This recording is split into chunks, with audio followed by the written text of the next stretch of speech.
What is going on, everybody? How are we doing? Doing this early live stream again, giving this another try. But yeah, Winterspell's here. Winterspell's here, everybody. Despite the crazy, and you know what though, Winterspell's not even here yet, right? But you wouldn't know it by how some people are reacting. I've got to admit, I love Twitter this time of year. Anytime a release comes out, you just see some wackadoodle stuff going on. We got a whole bunch of people just doom and glooming about aggro, and it happens every single set, and I'm here for it. Every set, you can always rely on people going crazy about aggro decks. RMB, aggro hate. We had fungus. I don't know how to find. Yeah, fungus. We had some aggro hate here as well. Like you gotta love it. Every set we just get a bunch of aggro hate. I get it, right? But it's like a trend. It's like a never ending thing with TCGs, right? Every single set, aggro, aggro, aggro. Everybody hates on aggro, because everybody wants to run the greedy stuff, right? The greedy, fun combo stuff that's not refined yet. But then aggro comes in and just beats you before you can do any of the fun stuff you want to do. And so everyone then just hates aggro, and it's overpowered and it's broken and this, that, and the other. But then what happens, inevitably, what happens every time is people decide they want to stop playing the aggro stuff. So because or they stop wanting to do the greed. And so when they stop wanting to do the greed, they then start playing the mid-range stuff. And so purple steel, amethyst steel starts becoming playable, and Truby Tuesdays to beat up aggro. Blue steel that's low to the ground starts beating up aggro. So now that aggro starts getting beat up, then the control players can come back out. And it's this never-ending cycle. It's like people forget that mid-range isn't a thing. But typically, mid-range decks aren't very fun in the beginning. A lot of people don't want to play blue steel low to the ground or purple steel and things like that. So no one does, and the aggro players go crazy. They doom and gloom because they don't want to play against it. And I doom because I want to play the deck. We aren't the same. Yeah. True, right? Like, I love it though. I'm here for it. It's like this cycle of people that just forget that I'm testing something, by the way. Abby, sweetheart, you gotta play. You gotta play along, okay? If you're gonna sit on my lap. I I'm here for it. I think it's funny. It makes me laugh. I want to test. I'm checking. So we're gonna mess around with some decks, but I'm checking TCG Arena because I want to see if any of the new cards are here. Like if they're uploaded. Any Winterspell? Winterspell is on TCG Player, guys. That is. Wait. Oh my goodness, that is huge, guys. So what this means, yeah, man, 100%. Can I send you an interesting deck featuring Retro Evolution device? Is that the steel one? But yeah, man, that's what we're doing today. We can either build something from the scratch, someone can submit a list, and then we can all like hive mind it and try and figure out how to make it better and discuss it and talk about it and kind of do that thing. So I think you can post the link in here. I think I adjusted the bot to be able to do that. If not, I'd have to send you to my Discord and just post it there, and we can pull it from there. But I think you can post the link to the Dreamborn here, and we can mess around with it. But what I'm looking at right now, guys, this is called TCG Arena. I've never used it, but I've watched Boba Fett use it. He's a popular streamer in the EU. I think he maybe French, possibly kind of right. He's up there with JDZ. I don't know if he definitely gets the same number of average viewers as JDZ. Like he is the EU JDZ of NA. If you guys have never watched Boba Fett, But he likes to play on TCG Arena. And what TCG Arena is, if you've never seen it before, is you can input a deck onto TCG Arena, and then you can play it against another person. But you have to know the person. It doesn't find you opponents or anything like that, and it's 100% manual. So if I play start a turn thing, Donald Duck, right? If I play Donald Duck, I have to click my deck to draw a card, and my opponent has to click their deck to draw a card. So you have to be playing against people that are honest, right? Because that's just what has to happen, right? Because the game won't stop you from doing anything. But this is really cool. This is really cool that all the new cards are on here. We're just gonna throw in this, because why this is really cool is it means that we now have multiple. Correct. It's not like Fight Club. Like it's and that's why it's allowed, right?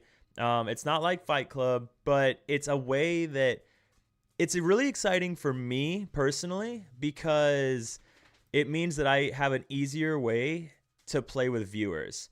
Because a lot of times some viewers want to play, right? They want to do a game or something on stream, but I can't because they don't have access to like a webcam and stuff.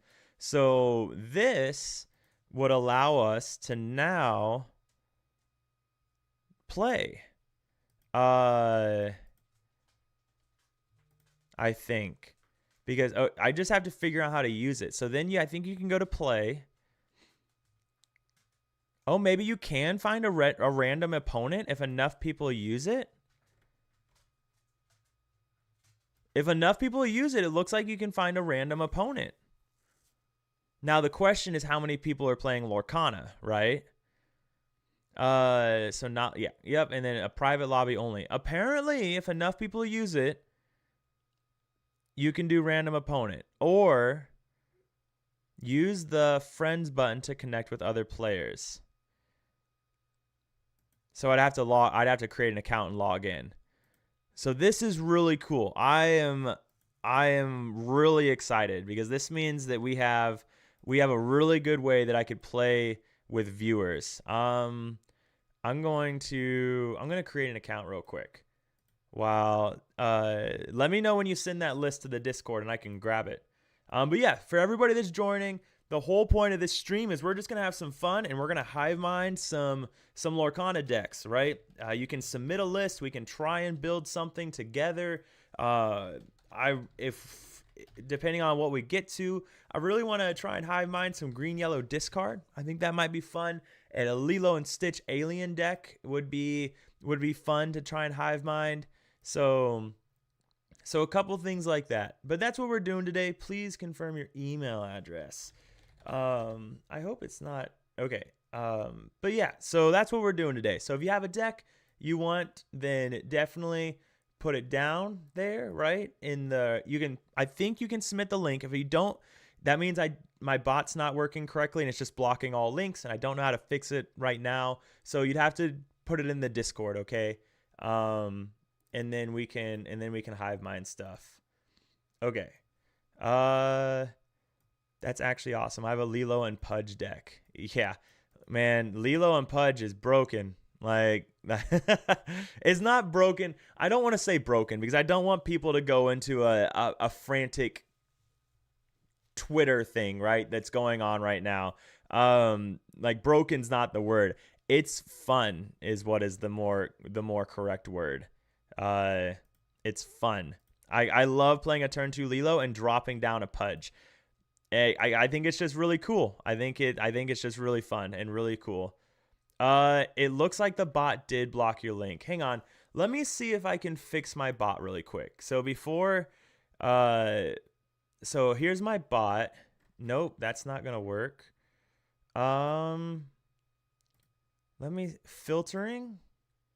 Hide comment, chat boss, hide comment, chatter name, word filter. Nope. Hang on. Let me see if I can fix this. Okay, we're going to have to open up Restream really quick. So give me just a second. Let me see if I can fix my bot on the fly, and we can see if we can figure this out really quick. But yeah, my bot comes from Restream. It's not an OBS bot, so I should be able to go in here. Hang on. Okay, let's Google it. How to turn off Restream chat bot. Okay. Do some Googling.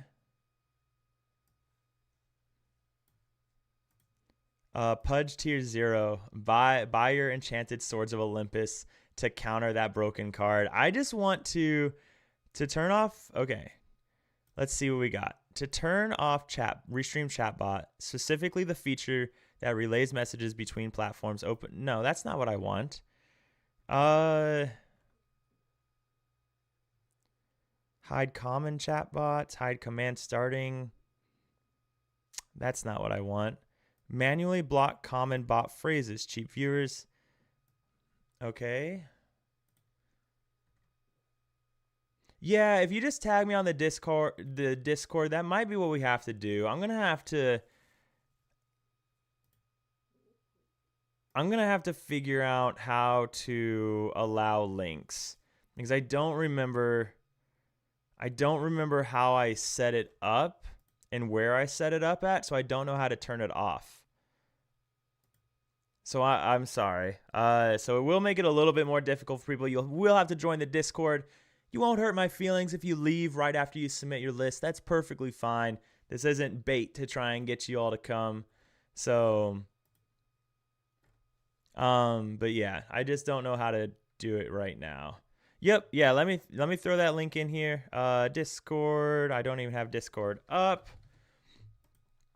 But yeah, when we start streaming, we could, our next stream, if we wanted, we could actually just do a, our next stream, what we could do is we could actually do a, just practice games with decks, on TCG Arena, if people wanted to do that. Here is the link to the Discord. I want to see what happens if I click matchmaking. Will I find a random opponent? Pudge is awesome. And you haven't lived until you've used Pudge to attack something that was boosted by Sword of Thunderbolt. Okay? You have not lived. You have not had the experience of your Lorcana lifetime until your Pudge just turns into a monster. All right? What's up, Ferg? How you doing, brother? How's it going, man? Man, everyone's tagging me and stuff right now. What happened on Discord?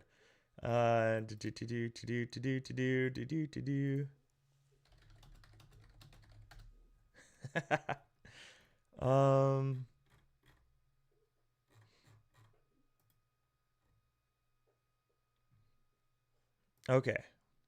I missed it. What is TCG Arena? Hey, Corey. So TCG Arena is, it has a whole bunch of games. So what it is it is a manual system. So you can go in here and you can do a whole bunch of games, right? It has like a bunch of different card games. But what it is it's a completely manual thing. So you come in here, you build your deck, and then you can go into play, and you can invite someone. So apparently it has a matchmaking system, but not a lot of people use it for Lorcana. So you probably won't get an opponent. So you connect with someone, you get there, you can host, looks like you can do a lobby, and someone can join, you can play, and then it's 100% manual. So you have to manually click everything you want to do. So to tap your ink, if you want to draw off of Donald Duck at the start of your turn, if your opponent does something that requires you to do something, you all have to click through it.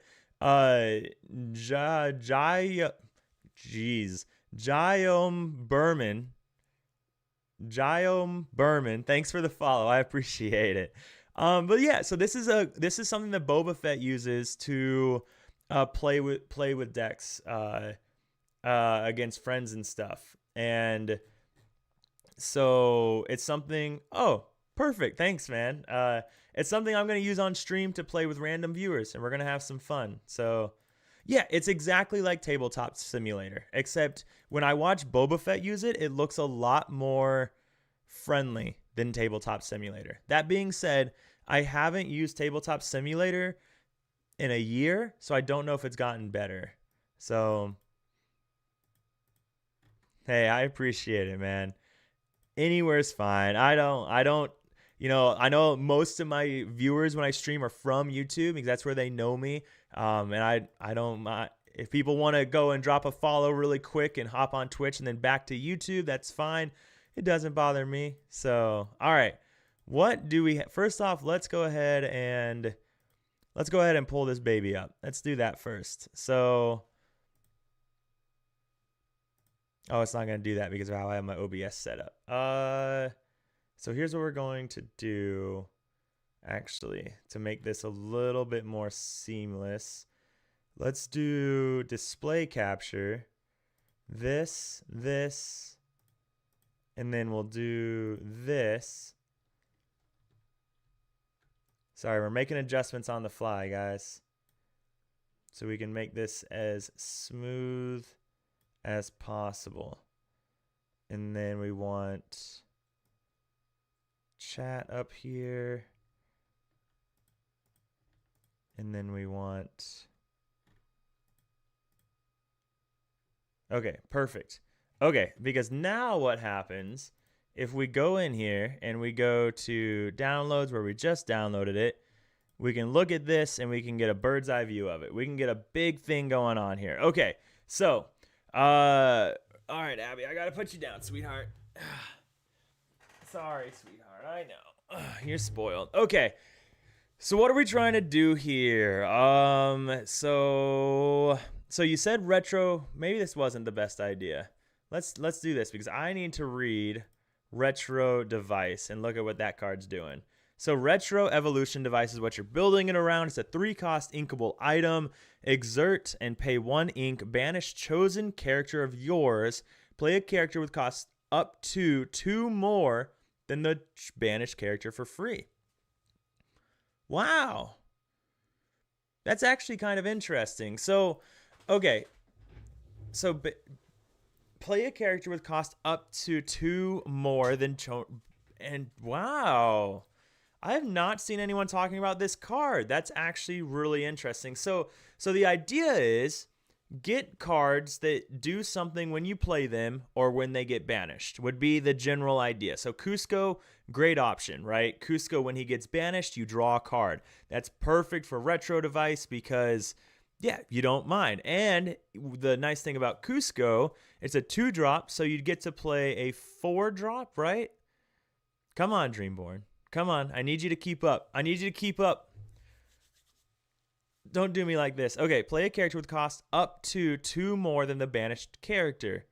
So if I'm understanding that correctly, you play a Cusco when you have retro evolution device down, then you pay 1 and ink it, or pay 1 ink and tap it to banish Cusco to draw a card, and you can then play a Genie to draw another card, or play a Tigger to bounce something. If I'm understanding that correctly, that's actually kind of cool. That's actually really cool. You can use it on Elsa. The nice thing about using it on Elsa is Elsa will draw a card, and then she's done her job at that point. Like, all you needed Elsa for was to draw a card, and then you can play a 5-drop. So play an early Chernobog, which is really neat. So, geez, so what you could do with something like this is you could play a 3-drop Elsa, and then,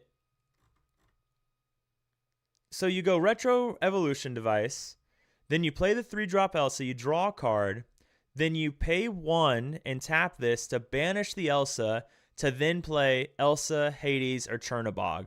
And if you're playing a Chernobog early, one thing I've come to love about Chernobog early is no one has anything in their discard. So you can't get punished, and you get a 5-4-2 on the board. So it feels really good. The idea is to play the device on turn 4 and play 4 5-drop. Then from the turn after, you can play 2 big dudes a turn.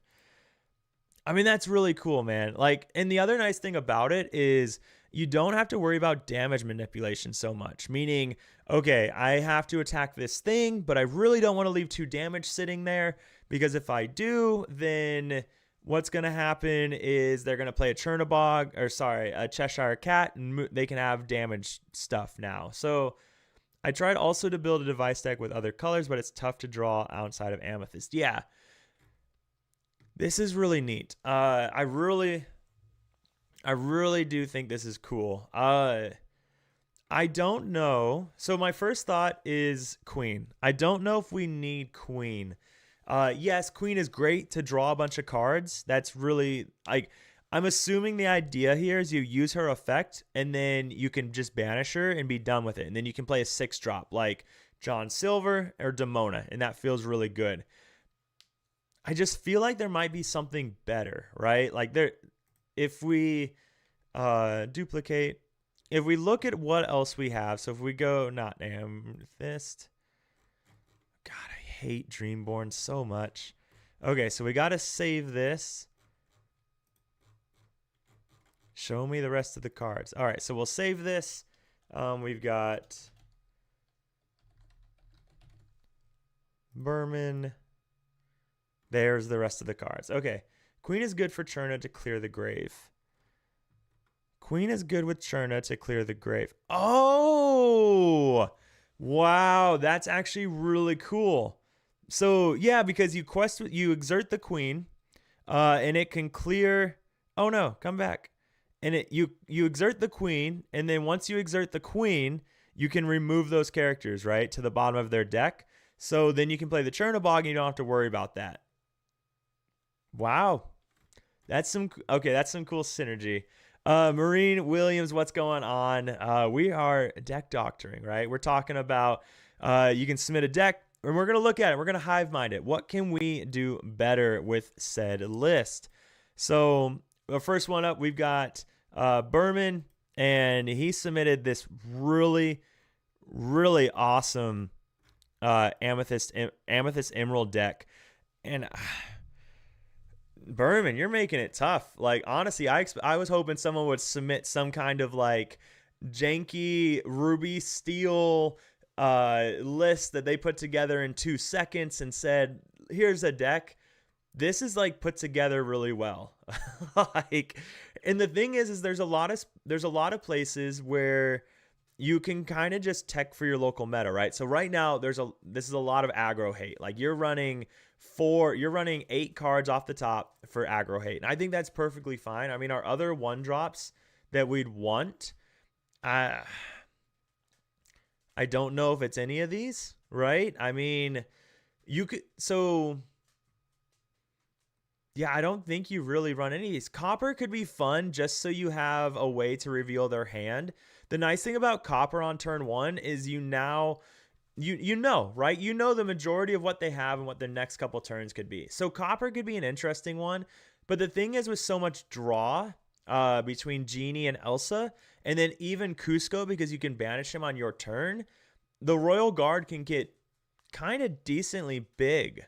So that doesn't feel terrible. So it's just good aggro hate, and I'm here for it. You don't need your own aggro cards. So what's up, Shadowlord? Hey man, we just started 25 minutes ago. This is the first deck list we brought up though, submitted by Berman. So BZ, we're not on Fox and the Hound yet, but we will mess with it today. So the only other, I wonder if there's a way.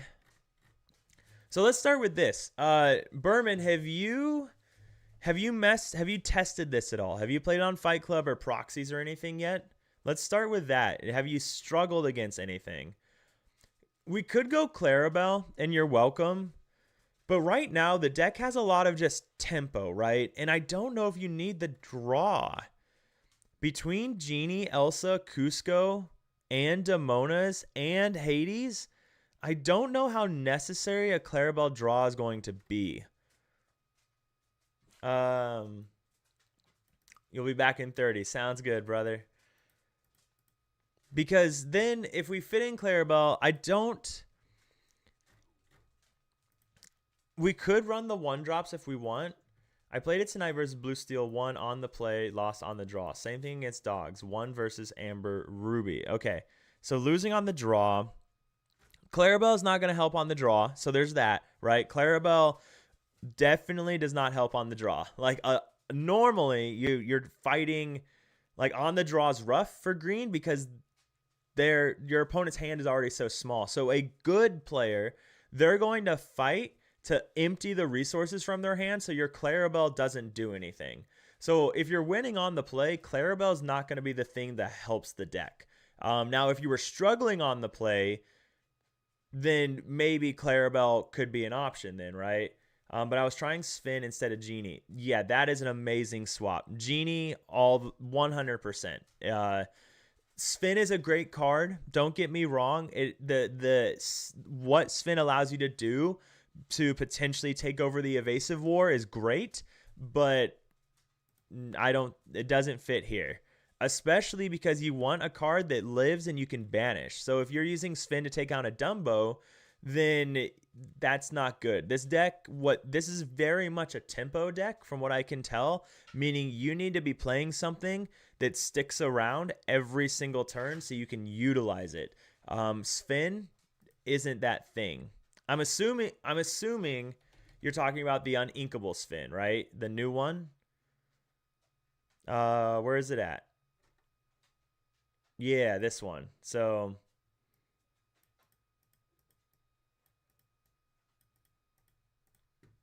that would, yeah, definitely. And if you're losing on the draw with Sven is an on the draw card that's supposed to help. So I think that is a big answer to cutting Sven is the right move. You could add Clarabelle if we wanted to add Clarabelle, we probably cut the Royal Guards so you could still get the shift down. Now, if we read retro, no, come back. If we read retro, I want to read that again. Does retro let you shift? No, retro doesn't work on shift. So you wouldn't be able to shift Clarabelle. Yeah, play a character with cost up to 2 more than the banished character for free. And when it's talking about cost, it's talking about the actual cost. So we'd have to banish Hades, Elsa, or Chernabog to be able to use that ability to play a Clarabelle. So I don't think Clarabelle's the way. It's worth testing for sure to see if it feels good, but then you're fitting in. Yes, you can shift with it. Exactly. So, but to make Clarabelle work, you have to run your welcome. So then you're cutting 4 Royal Guards. And I think Royal Guard's the answer with how prominent aggro is. You have to run Rafiki. So you cut the Royal Guards, you get that 4, and then you still have to make room for 8 more things. And what are you sacrificing to do that? I don't think you make room for Clarabelle unless you're in a position where mid-range and control are really, really prominent. Like, I think that's what you'd have to be worried about. I wonder. So 1-drops, I don't think we change. I think we keep the 1-drops. I'm not opposed to trying for the Webby shift line. That could be kind of nice because against blue decks, you can get that free ink. In a deck that's cheating a bunch of stuff, though, because Webby shift doesn't let you play retro any earlier, one thing you could do is you could Webby shift on turn 2. If you're against a blue deck, you can then turn 3, you can play retro and activate the retro that same turn to banish your Webby shift to play John Silver. So that could be kind of cool. You could also play a Chernabog on Green Blues. Excuse me, I'm sorry. Green Blues Baby Clarabelle. So that's kind of cool also. What's up, Paul? So this is Berman's Green Purple Emerald Amethyst Retro Evolution device deck. And it's smoking. Like this is a deck that I could just sleeve up right now and take to locals. Like we were gonna look at lists and see how we can make them better, and I just don't know what you do to a list like this to make it better. It's got great anti aggro here, Iago as well. Uh, so the question is, what do we need? There's guidebooks for more draw. So, you know what we could do? I don't think we could run Fort. Like the 3-drop slot's already really tough. But at the same time, it's not awful, right? Because if you ran a couple Fort, so let's say you dropped one Iago, because let's say you dropped one Iago.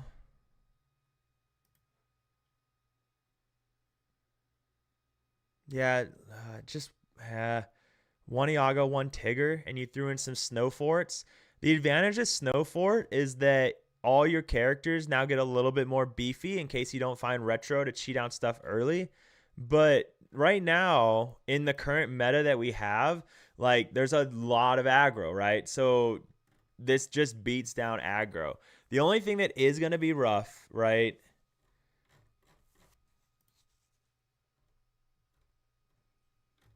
So we've got 4, 8, 12, 12 draw there, 16 draw, 20 potential draw. I mean, Berman, I don't know what you change with this list without just testing a bunch. You cutting the Sven was already the big move. Like you cutting the Sven for the 4 genies was already like that would have been my suggestion immediately if I saw you had Sven in here. The Chernobog is so nice being able to cheat that out early. So yeah, I don't think draw is going to be ever an issue, especially with the 4 genies. I'm just trying to think of what you might need with instead of so many Iagos. That many Iagos doesn't feel super necessary. Like I think you could do with a little less aggro hate, even with the meta what it is. I think you'd be okay. But the thing is, what do you want to include? So if we go here, yeah, it really is, man. You cooked up something that is diabolical, man. It really is. Like, I mean, you could run Diablo. Diablo's not awful, right? Diablo's kind of interesting because Diablo lets you, if Amethyst gets really popular, which I assume it will, that is a Dumbo answer. But again, we don't need more aggro hate, right? I think Iago is just the better form of Diablo. Unless if Amethyst is extremely popular in your local meta, Diablo is probably the better call over Iago just because of the evasive hate. But our 2-drop slot is fine.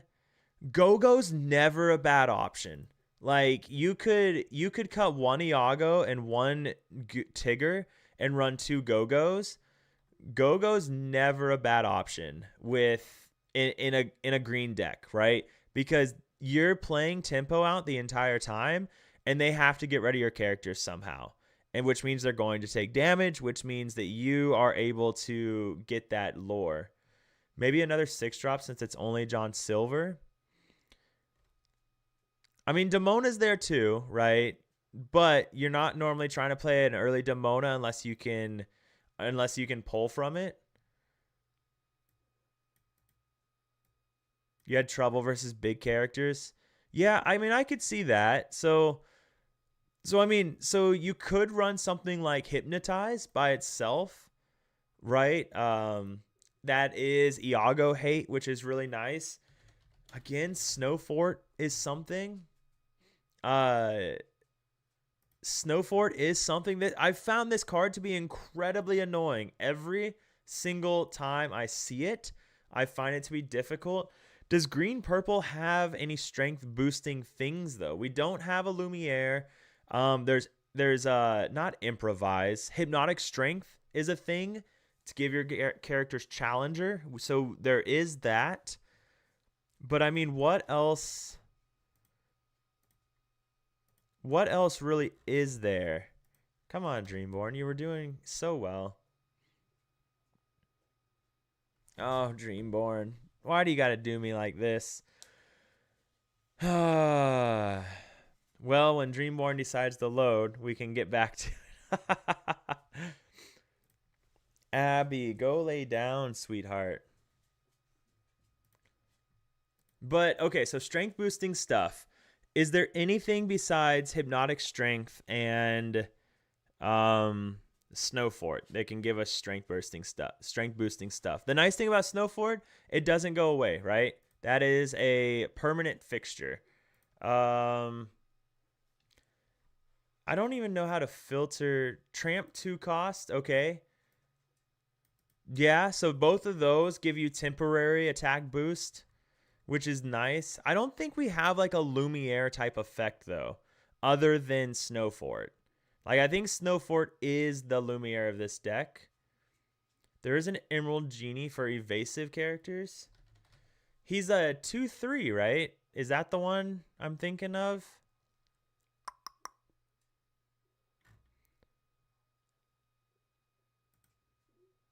While this character is while this character is exerted, your other characters get +2.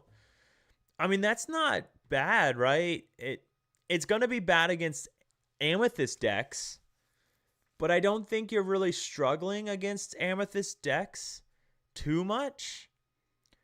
So one thing that does worry me about Genie, though, is that a lot of these, we're seeing a lot of Ruby decks. Ruby got a lot of 2 attack or less hate this set. You got Grab Your Bow, Headless Horseman. They dominate anything that has 2 attack or less. So it does make it really easy for that. That is something. It makes it really easy for Baby Sizu if they run Delos Moon Lullaby in like a Ruby Amber deck. So that is something. But he is a 2-quester. When we look at your list, how many 2-questers do we have? We have the 4 genies. The queen is gaining you a lot more than just 2 lore. So we do have decent questers still. So I think we're okay there. Ling from set 11 can buff a lot if... So Ling...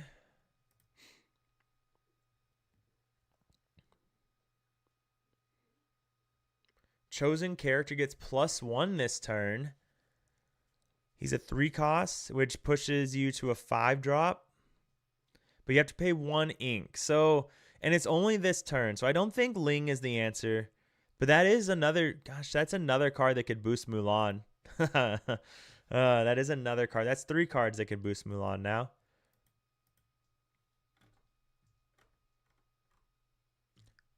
So your losses were Blue Steel, Dogs. Blue Steel, Dogs, and you won against Amber, Ruby, Red, Yellow. That tracks.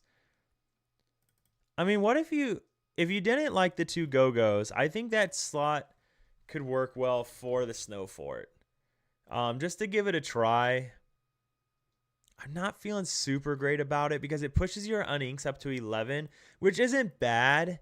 But at the same time, I don't like a high uninkable count in a tempo deck. Because a tempo deck, you're trying to play the best thing every turn. And if you brick in a tempo deck, it feels terrible. Because now you're stuck playing a 3-drop or a 2-drop instead of your 4-drop. Because you needed a 4th inkable. So going up even more on inkables, you're only at 11. It doesn't feel terrible with what Snowfort's able to do for you, but it does give you that Lumiere type effect. Yeah, yep, and that's exactly what I'm thinking. And which means you're stuck cutting either Elsa or Chernobog. I don't think you cut Genie. It's just too good. Even if they Headless Horseman your Genie, like he still recycled himself, And they had to use their headless horseman to kill your genie instead of something else. Banish your genie. So I don't think you ever cut the genies down lower. The card draws, he's just too good. Like still just an S tier card. So it would have to, if you wanted to run Snowfort, it would have to be cutting Elsa's or Chernobog to get to that uninkable number you like. So I think that's where you'd have to go. So like Chernobog, Elsa again, really good against aggro decks, helps you win that race. Chernobog, really good against the mid-range stuff because you can banish their thing. You don't necessarily care too much if they get back in, you know, a 1-drop or a 2-drop sometimes. I don't. Probably the Elsa, just so you don't brick on an 8 cost. But the odds of that are slim because you're able to shift it with both of these. But you could do something like this. I just really like Chernobog. I've had a lot of success with Chernobog this set in what it's able to do. And your aggro hate is just good, right? Chernobog doesn't really help with aggro hate because they're just bringing back an aggro card from their discard. But it just feels good against the other mid-range decks. Like if you haven't played Chernobog, it's when you play Hades and you're never upset if they draw cards or banish a card, but you're secretly hoping they banish a card. Now Chernobog just banishes it. Maybe 2 is the better number. Maybe you could do this because you don't want to draw Chernobogs later on unless you've played Queen. So what about 7-drop Cusco? Doesn't put the thing in discard and can shift for 4. Red can then make it anything in hand. Then, oh yeah, Demona to clear the rest. Yeah, exactly. So I don't know. Maybe you could try something like this. I don't think Cusco. I don't know about 7-drop Cusco. Yeah, you could come down on turn 4. It is a 5/5 body, which is pretty entertaining actually. But then, I mean, that is not terrible tempo, right? If we did that route. I don't know. What do you think about that, Bert? So, because even if you don't get the shift, so here's the thing about Cusco. You're never going to be able to do the shift, right? Because almost always you want to banish the Cusco to get out, to cheat a character out, right? So you have this awesome turn where you play a Cusco on turn 2.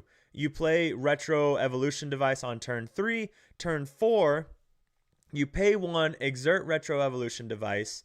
You quest with the Cusco. You banish the Cusco. And then you draw a card and you get to play your Genie. And you draw a card. Or your Tigger and bounce a card. And then you still have 3 ink to play with that in your turn 4. So you could play a Snowfort. You could play an Elsa. You could play a Cheshire Cat. So, yeah. I don't think you ever want to shift Cusco is the thing. Unless it's like super late in the game. I just don't think you're ever shifting Cusco. So I just don't think that's going to be an option. I don't know. I think if we were to change anything, mostly because you want to try some more attack stuff, you either run Snowfort or you run Hypnotic Strength. And Hypnotic Strength does have a couple of use cases. Banishes Iago, and it's a cantrip. So you draw a card. So you could run this in place of those Snowforts. So go -2 Snowforts and go +2 Hypnotic Strengths. Your Iago can then take on a Clarabelle. Feels pretty good, right? Feels pretty good. But your curve is, for a tempo deck, is really nice. I'm kind of stuck because this deck in my mind would be incredible on Emerald Ruby, but there weren't many good 4/5 drops in Ruby. Emerald Ruby. I mean, does Emerald Ruby draw enough though? You do have the new song, that can draw when you banish a character, so there's that. Yeah, that's not going to be a good one. And then what are we... I mean, Emerald Ruby. You lose all these good... I mean, you do have some other good challengers, though. You have the new 2-cost Underdog 4/2, which is a good challenger. So you do have that going for you. When you play this character, you may ready chosen character. If you do, they can't quest for the rest of the turn. A 5/5/2. That's not an awful body. Everything is uninkable and removable is mostly Song's route. Yes. And that's true. Mulan, no. Slushy's not bad. Slushy is an interest, like a 5/5 is great.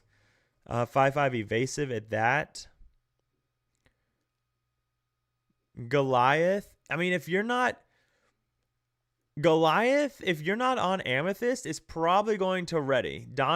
Stone by Day is probably not going to be an issue if you play Goliath in this type of deck. A lot more anti-aggro with Headless Horseman.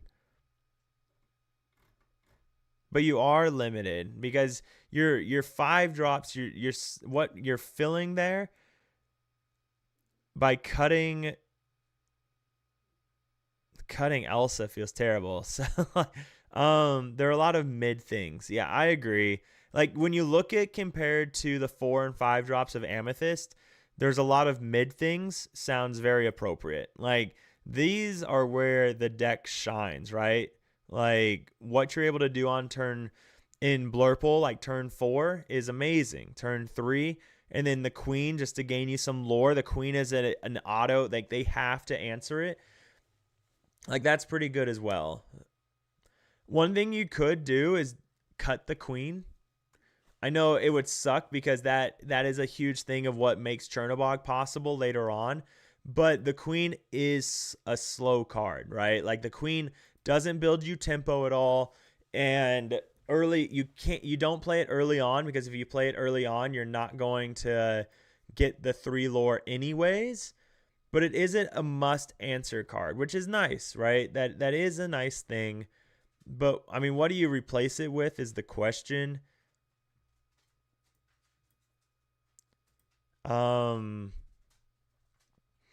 You could replace it with your Genie, right? That is an option that gives you could replace it with Genie and cut the Snow Forts, which would then give you your +2 attack that you were looking for. And then you can just replace the Snow Forts with something like the Go-Go's, for example.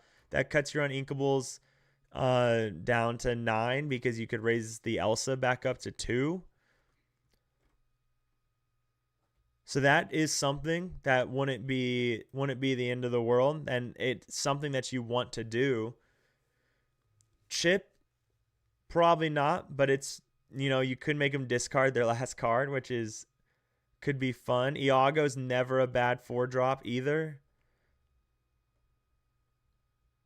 Yzma is a they must answer or you win card typically.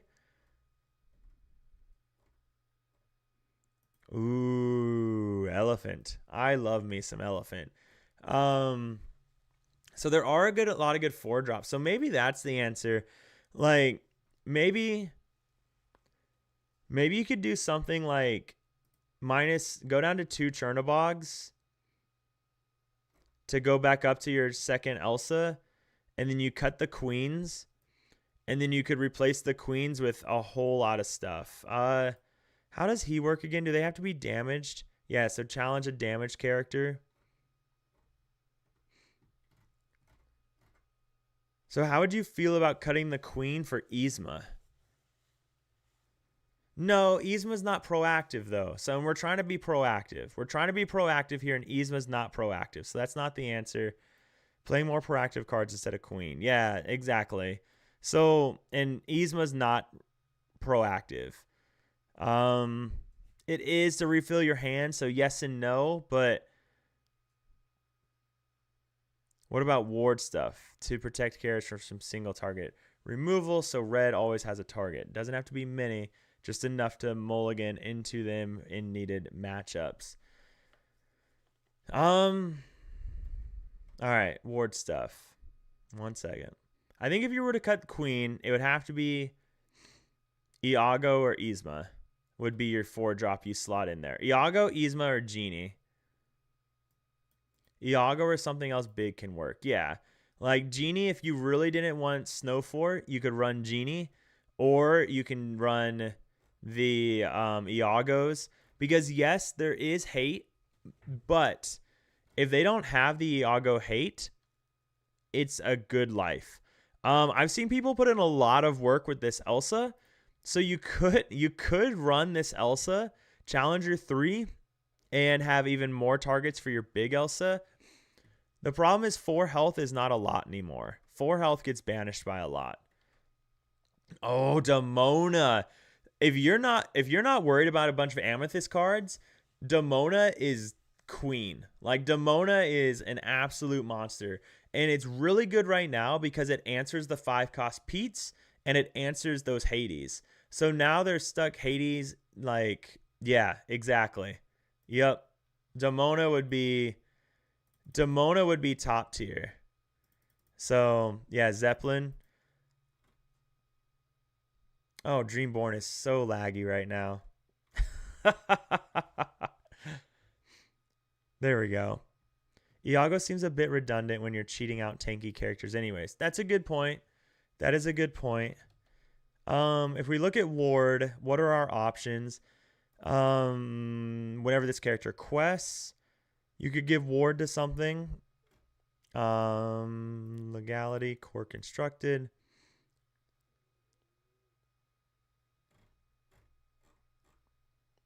Go away, Muses. Fix yourself. There we go. Okay. Is it fixed? It's fixed. Goofy gives all of your Emerald characters Ward. We don't have a lot of those, so we don't need that. Yeah. Yeah. Demona might be the fix. And then you cut it down to 2 Chernobyls because you only want to see Chernobog early at this point. Or to answer just a threat that has to be answered. For example, answering a 5-cost Pete. Like that generally has to be answered. You can't let a red-blue, a Blurple, a blue deck sit around with a 5-cost Pete and draw an endless amount of cards where they're filtering at the same time. So I think Demona could fit in really well. It's just a card that says, I will answer anything you play. Demona or Clarabelle, I'm going to answer it. Hades, I'm going to answer it. Pete, I'm going to answer it. I've already cooked up decks in Emerald Amethyst. Hey, thank you, man. Like I am super excited to sleeve this up or to mess with this. Like this looks like a ton of fun and I really want to play retro. Like this is really cool. All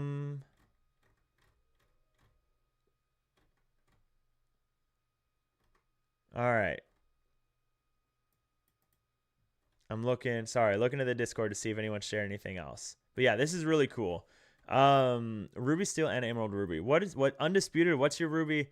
What's your Emerald Ruby list look like? So what we're doing, guys, one kind of standard, one not. What we're doing, guys, is we're hive minding some decks, right? So if you want to throw your deck in here and we can talk about it and look at it and see what we can do about it. Berman, I couldn't do a whole lot. His deck is, this thing is awesome. Like this is really cool. But if you want to throw it in the chat, then you can throw that in Discord. I don't know how to turn my bot off for the stream. I'm gonna have to Google that and figure that out later. But if you want to join the Discord to throw your list in there, then we can pull it up. Berman, I saw you shared your red-blue list. I'll give a second for someone else to share something if they want to. If no one shares anything, then we're gonna pull that up, brother, and we'll look at that. So. Undisputed, I'm sorry, I don't know how to turn my bot off for restream, and so it's just you'd have to share it in the Discord just because I'm gonna have to figure out how to turn my bot off, and I just don't know how to do it and I don't want you guys to just have to sit here and me just like try and figure that out. So yeah, I'll have to figure it out sometime. Because I think Restream has like 2 pages. What about this? Nope, that's not it. Settings? Nope, it's not in there either. So I'm just not sure. I'll have to figure that out. So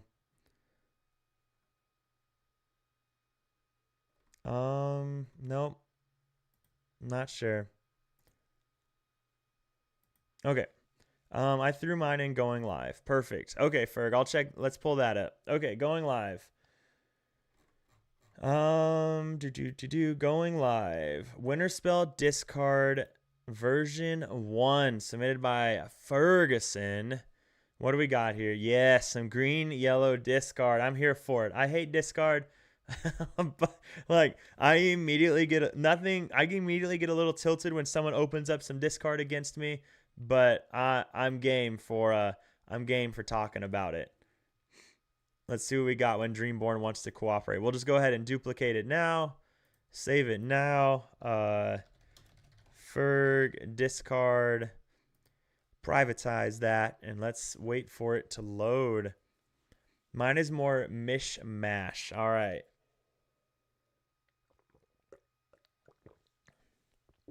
Okay. What do we got here? Let's do this first. Okay, let's do this first. So we'll download it so we can get a bird's eye view of it. Downloads. All right. So we've got, this is Megara over here underneath the chat that you guys can't see. Discard gives me PTSD after Prince John Diablo meta. I know, right? I know. Like, it lacks draw so bad and suffers against aggro. So that's one of the things I'm worried about is the draw part of these discard decks because they don't have Prince John anymore. So you have to find a way to get that draw back. Now, against discard, our win con against discard is to try and discard them before they can go crazy. That's our win con. That's all we have, right? I don't like Pluto, but wanted to get the bigger discard characters out early. I can respect that. That makes sense. So, okay. No, I didn't really. Okay. So we got Sudden Chill. Great way. You go Ursula, like 2-drop Ursula or 2-drop Mowgli, empty something out of their hand, and then you go Sudden Chill to empty another thing out of their hand. So that feels really good. Megara, quest for 2. When they banish it, they have to discard a card. Curse Mofolk makes them discard a card. Discard. All right. I like Akud. Akud lets you cheat something out, so that's pretty cool also. Under the Sea for aggro. That could be something. Zeppelin, whichever one you want, brother. And if you want to post it in going live, that's probably the easiest place, and we'll jump on that right after. So, okay. So Under the Sea is a thing. If you've been watching my videos for a while, I am not a big believer in Under the Sea. I really hate conditional, like super conditional uninkables in a deck that can't filter super big uninkables. I just really am. And Under the Sea is that. It's conditional because it has to be 2 attack or less, and that just feels really bad. Could it be a necessity? Yes. Are we able to get it out early? Yeah. I mean, if you go Angel on turn 1 into an Ursula, you already have 7. So now you just need to live till turn 4 and you can wipe their entire board. That feels pretty good on the draw. On the play, you have a little bit more time, so you can develop things. So you go Pluto into an Ursula, into a Megara, and then you have a 1, 5, 6, 7, 8. So you're Under the Sea on turn 4. So you have a way to sing Under the Sea on turn 4 in 2 different ways. So that feels pretty good. Like, so Under the Sea could be an option. We're sitting on 17 uninkables. So we'll have to look at that. If draw's an issue, what about Baloo? Makes both players draw or discard. Early game it can discard, late it can draw as you make them discard the extra one anyways. Baloo could be an option. Baloo's it's the shift target, right? Like the shift Baloo. I see though. Yeah, okay, so this Baloo. Each player draws a card, each player chooses and discards a card. I mean, you could do some cool things.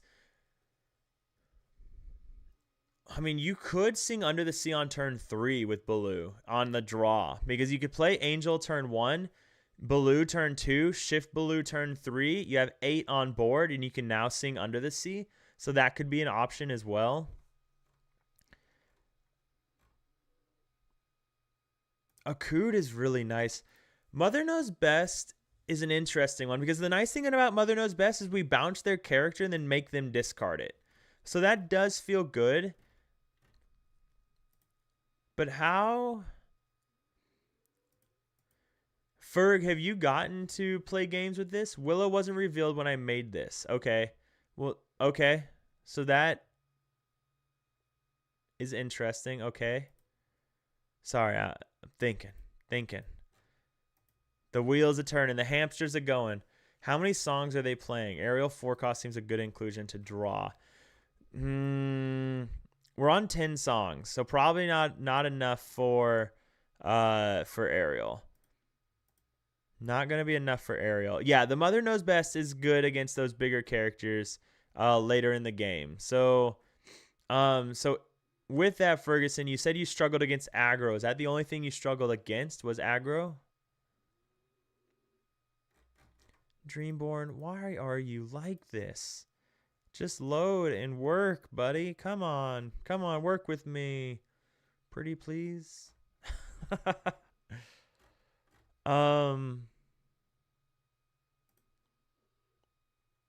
need the rest of the cards. So you could run Timon. It is another uninkable though. You get into top deck wars, yeah, and that's what's gonna happen, right? So you have to find a way to make sure your top decks are better, but at the same time, you need to be like, maybe we do cut Basil, because you can discard them quickly, very quickly, and that's good, right? But what do you do when you discard their hand? And so maybe Basil's a little much. How often are you getting to 7 ink to be able to actually play the Basil? Like, let's ignore the 6 ink with Pluto, because your Pluto probably won't live long enough to get multiple things out of him. So how often are you actually getting to 7 ink to play the Basil? Because when you're in top deck wars, you're not inking anymore. So that is something. John Silver and Louis was to try slow. Yes, 100%, right? That's definitely what they're there for, is to slow those down. I think Louis a great addition. It is going to slow down. Like, Louis been great into aggro. Not a lot. So that might be the first place, is we could cut the Basils. Ohana Means Family is an interesting one. Okay, let's see. Legality, core, done, draw. What are our draw options? Wisdom of the Willow is an interesting one, but uninkable, so probably not the case. You need to cheat him out ideally, but sometimes end up ink just to keep up momentum. Max Goof and his shift lets you reuse songs and give card advantage from that. That's true. Goof does give you back a Akud, which is nice. It gives you back all of these, which is something. We're running Stitch, aren't we? Yeah. Oh, yeah, the iconic version. Okay. So we do run Stitch. We don't have enough songs for Ariel. Okay. I was like, there really isn't a lot of draw. Ohana to try, yeah, exactly. And Silver holds damage. Mickey Mouse holds really good damage. What do you think about BBB because of Mickey? BBB. BBB. I don't know what BBB is. Yep, I don't know what BBB is. You'll have to enlighten me on that one.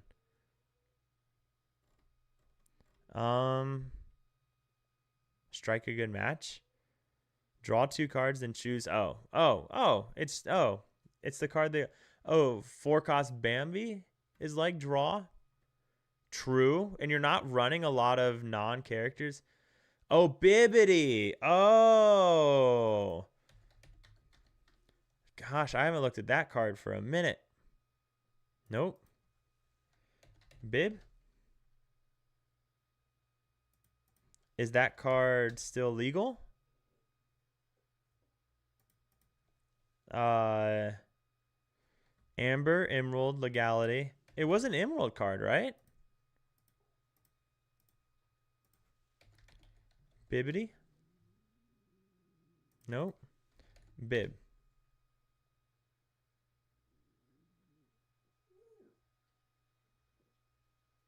Okay, not legal. Well, now I just want to okay. Oh, yeah, I remember someone talking about this and wishing it was legal. Yeah, this was set 2, did not get reprinted. So, no luck on Bibbidi Bobbidi Boo. So Bambi. Boost 2. During your turn, whenever this character exerts, reveal a number of cards from the top of your deck equal to the number of cards under him. Put all revealed character cards into your hand. Put the rest on the bottom of your deck in any order. It is. It's not bad. It's not something you're going to play early, but it's not a bad top deck because early it's all about discard. Like you have to be able to discard them. But what I'm more concerned about right now is we don't auto lose to aggro, right? Because right now we auto lose to aggro unless we run Under the Sea. And honestly, Under the Sea might be our only option if we wanted to be better into aggro. Because even if we ran Baloo's only a 3/5, so it's not answering a whole lot. It's not doing a lot. And you're not going to be able to do it until turn 3. At that point, you've pretty much lost. So that's not good. Elenwee can boost Mowgli, but that's pretty useless otherwise. Flynn Rider's not terrible into slowing down an aggro deck, but it's not going to do it very long. It's going to maybe slow them down one turn, like one character. But I mean, I don't think you have... I mean, you could run Rhino. I think Under the Sea might be our only option for aggro, Ferg.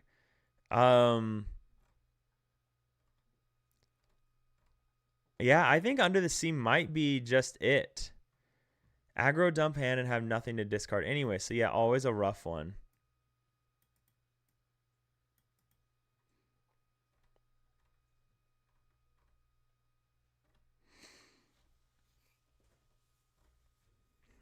Oh, Diablo. We don't need you anymore. We have Todd. No, Copper.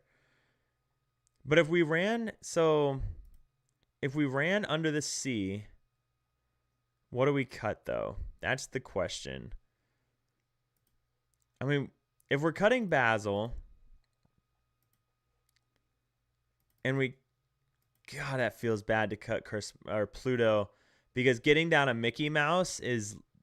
Getting a turn 5 Mickey Mouse would feel so good against control decks. There's a lot of 1 and 2 drops, so Lady, Miss Park Avenue can get them back mid to late game. That's very true. Another uninkable, though. That is another uninkable. So, Hawk, I was thinking about that. So the 1-cost Stitch could be good. I mean, you give Reckless to Grandmother Willow. Gosh, Grandmother Willow is such a good card. Even if you give it Reckless, it doesn't change anything. Like, still uses its ability. So that could be something that's actually really nice, is the 1-cost Lilo. If we ran Under the Sea, Because the night, so does green yellow, its only options are strike a good match to filter bad cards out. But it can be sung. It can be sung by a 2-drop. So that is something.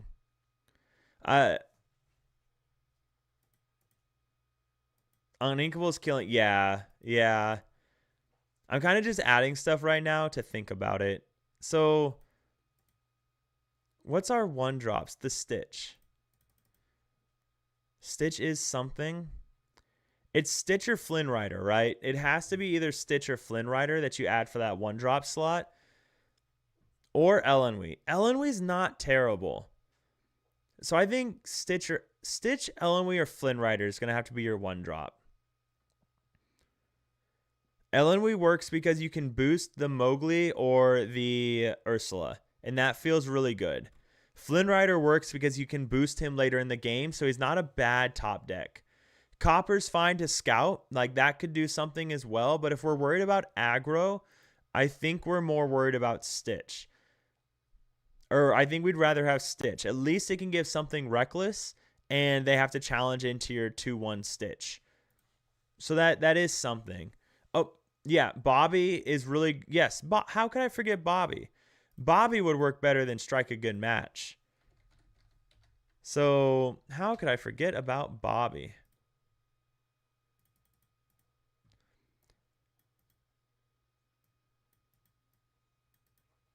I would love to see Tiana 4-cost in some decks.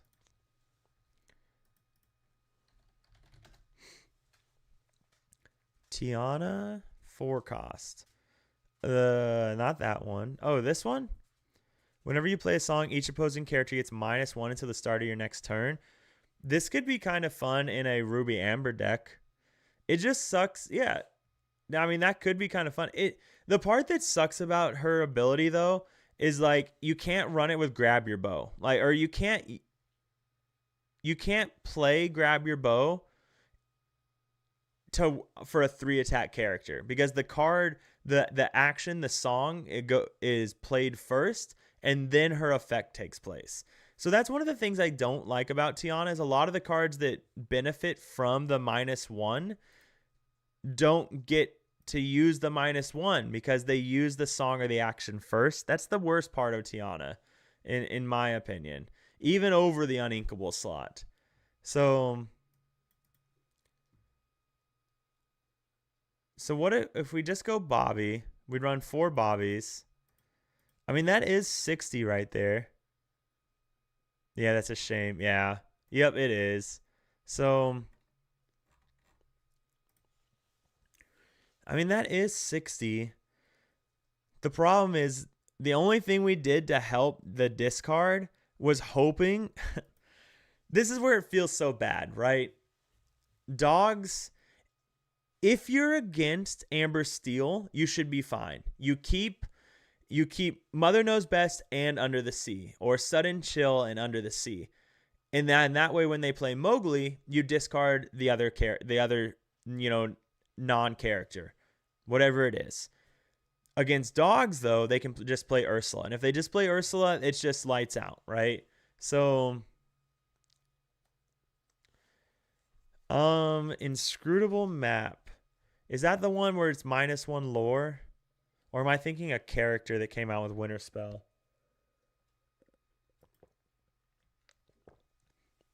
Probably too slow.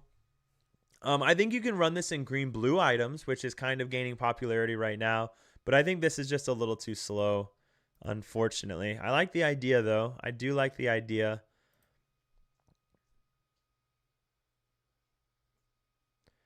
I want to put in Timon is what I want to put in. Oh, not Toman. Timon.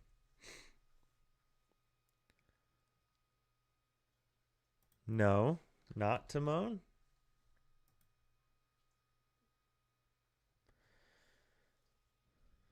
Man, Dreamborn is being so slow right now. Yeah, Timon would be fun, but I don't want another uninkable. And Timon, again, like if you use Mowgli and they have no actions, that feels bad, right?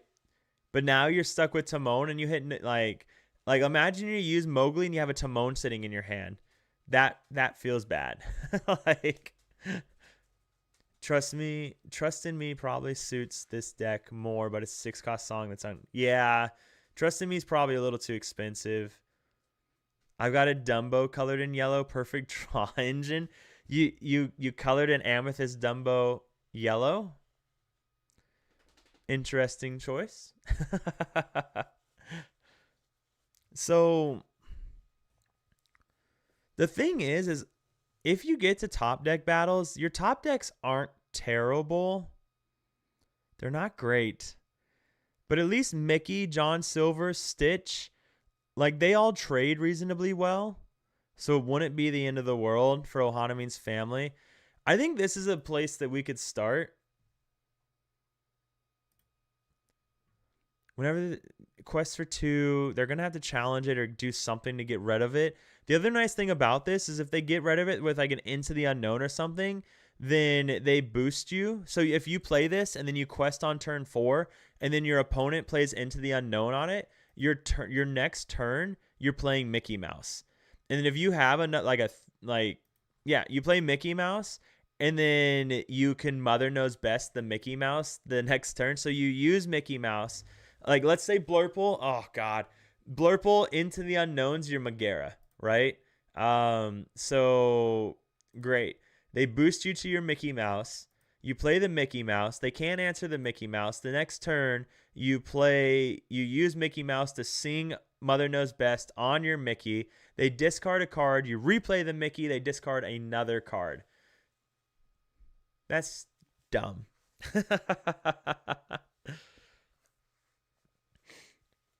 Yeah, Ferg, and that's the thing though is, Berman,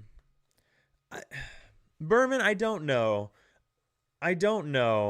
right? If we need Merfolk,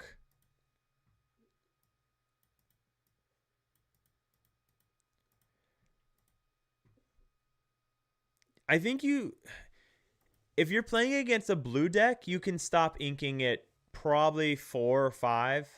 If you're not playing against a blue deck, you have to go up to 6 ink, right? And because of that, that's really going to hurt your hand. But your Ohanamin's family will never trigger without getting one of these 3 characters down. Ursula could do it. Ursula can do it, but it's tough. One thing, Berman, that does help with Curse Merfolk is it sets up the Ohana trap, right? The Rapunzel trap of old. Because if you go Curse Merfolk into Ursula, they have to take out your Curse Merfolk. They have to answer it somehow. They can't just let it sit there and quest forever. So they have to do something about it, whatever that may be. And if you have an Ursula down, then you punish the crap out of them. That is almost game ending because they had to answer the Curse Merfolk that could win you the game, right? So that's something. I think this is a comfortable place to start, though. You could add Timon, right? If Ruby Amber, Red Blue, if Ruby Amber and Red Blue just really take off in a big way, then I think Timon can do crazy, powerful, amazing things, and you can afford to add him in.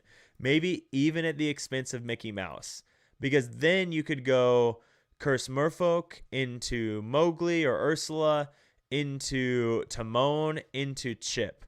And just like that, if your 2-cost hit, they've discarded 3 cards. Never mind the fact that they've inked. Never mind the fact that they played things. If you do that against a blue deck that played Tipo, their hand is just gone. Hey, it's my brother, my sister service brother from the Army, JDZ. What is going on, man? How was the stream? I saw you were giving away that beautiful, sexy Winterspell coffee mug. Who ended up winning it, man? For everyone that just joined, we are deck doctoring. That's what we're doing today. Viewers are throwing their list in the Discord, and then we pull it up, and we can see if we can hive mind it and how we might be able to make it better. Our first one was an amazing green-purple list. It was crazy. It was breathtaking. Now we're looking at some Amber Emerald discard. So He gave away 2 discard cards and a few legendaries as well. Very nice, man. Did you pull those discard cards today? Man, Slap Happy, it's always a good stream when JDZ is streaming. It is always a good stream. The man comes with the rock and roll. But yeah, Ferg, I think this was pretty great. I think this is a good place to start. Ohana Means Family is my first thought for a cut. It doesn't feel bad though. My other thought is we cut Mickey Mouse to add in Timon, because then you can go one draw. You can go Bobby or Curse Merfolk into a honestly, Curse Merfolk into an Ursula or Mowgli, into a Timon, into a Chip. That's going to be really rough for any deck to deal with. Like, they're not going to have a hand left if your Mowgli and your Timon hit something. So it probably won't work game 2 and 3 though. So that is something to think about, is what happens in game 2 or 3 when they now know they just have to ink their non-characters. Like, so that is something, right? But I think this is a good place to start. I think we can start here and we can be reasonably happy with ourselves. I'll give it a try later.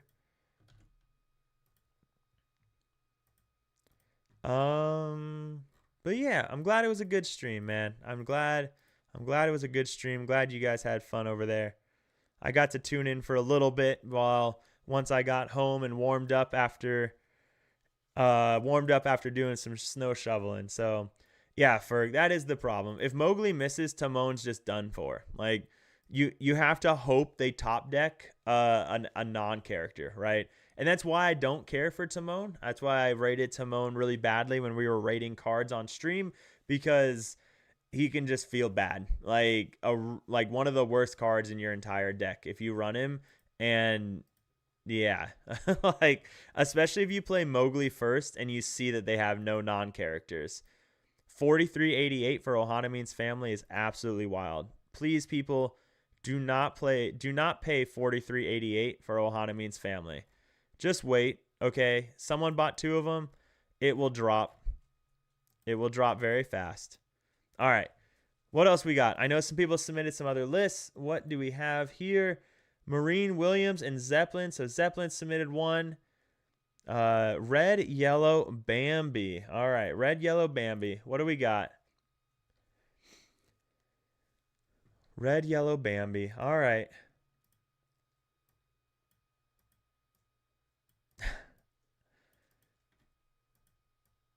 Yeah, JDZ, hang on. Let me grab his list for you.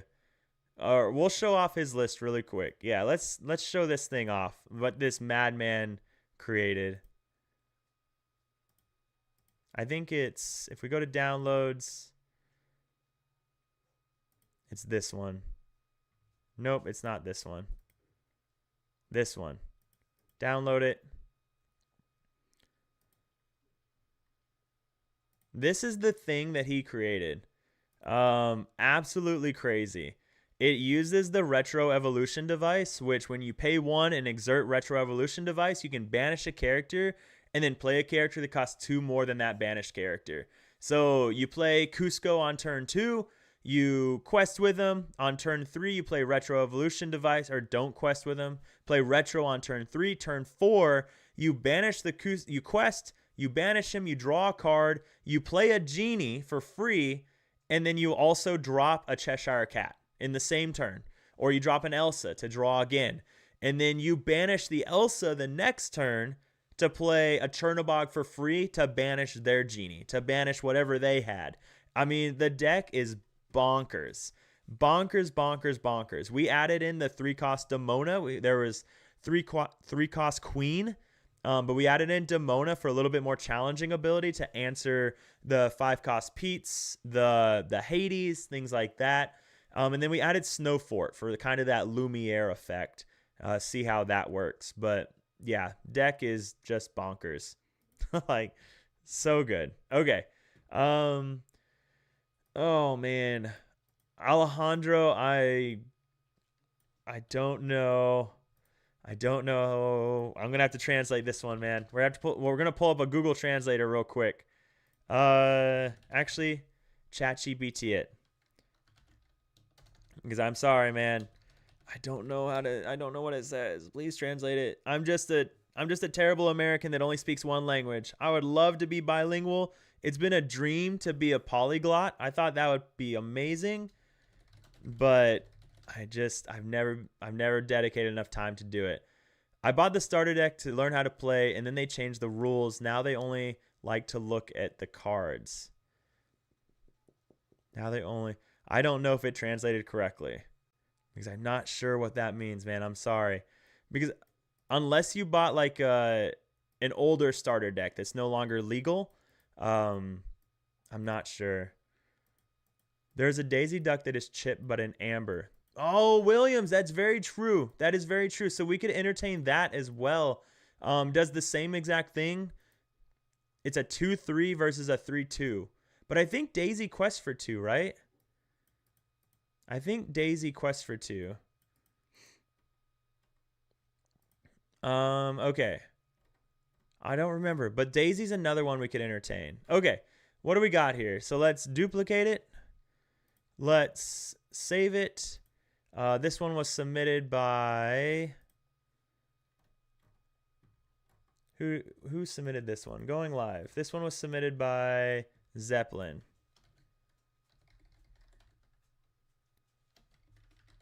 All right, submitted by Zeppelin. Save that. Let's get a bird's eye view of what's going on here. So we'll share it. We'll download it. We'll pull up the download. Make it big. Make it so it's easy to see for everybody, including us old people.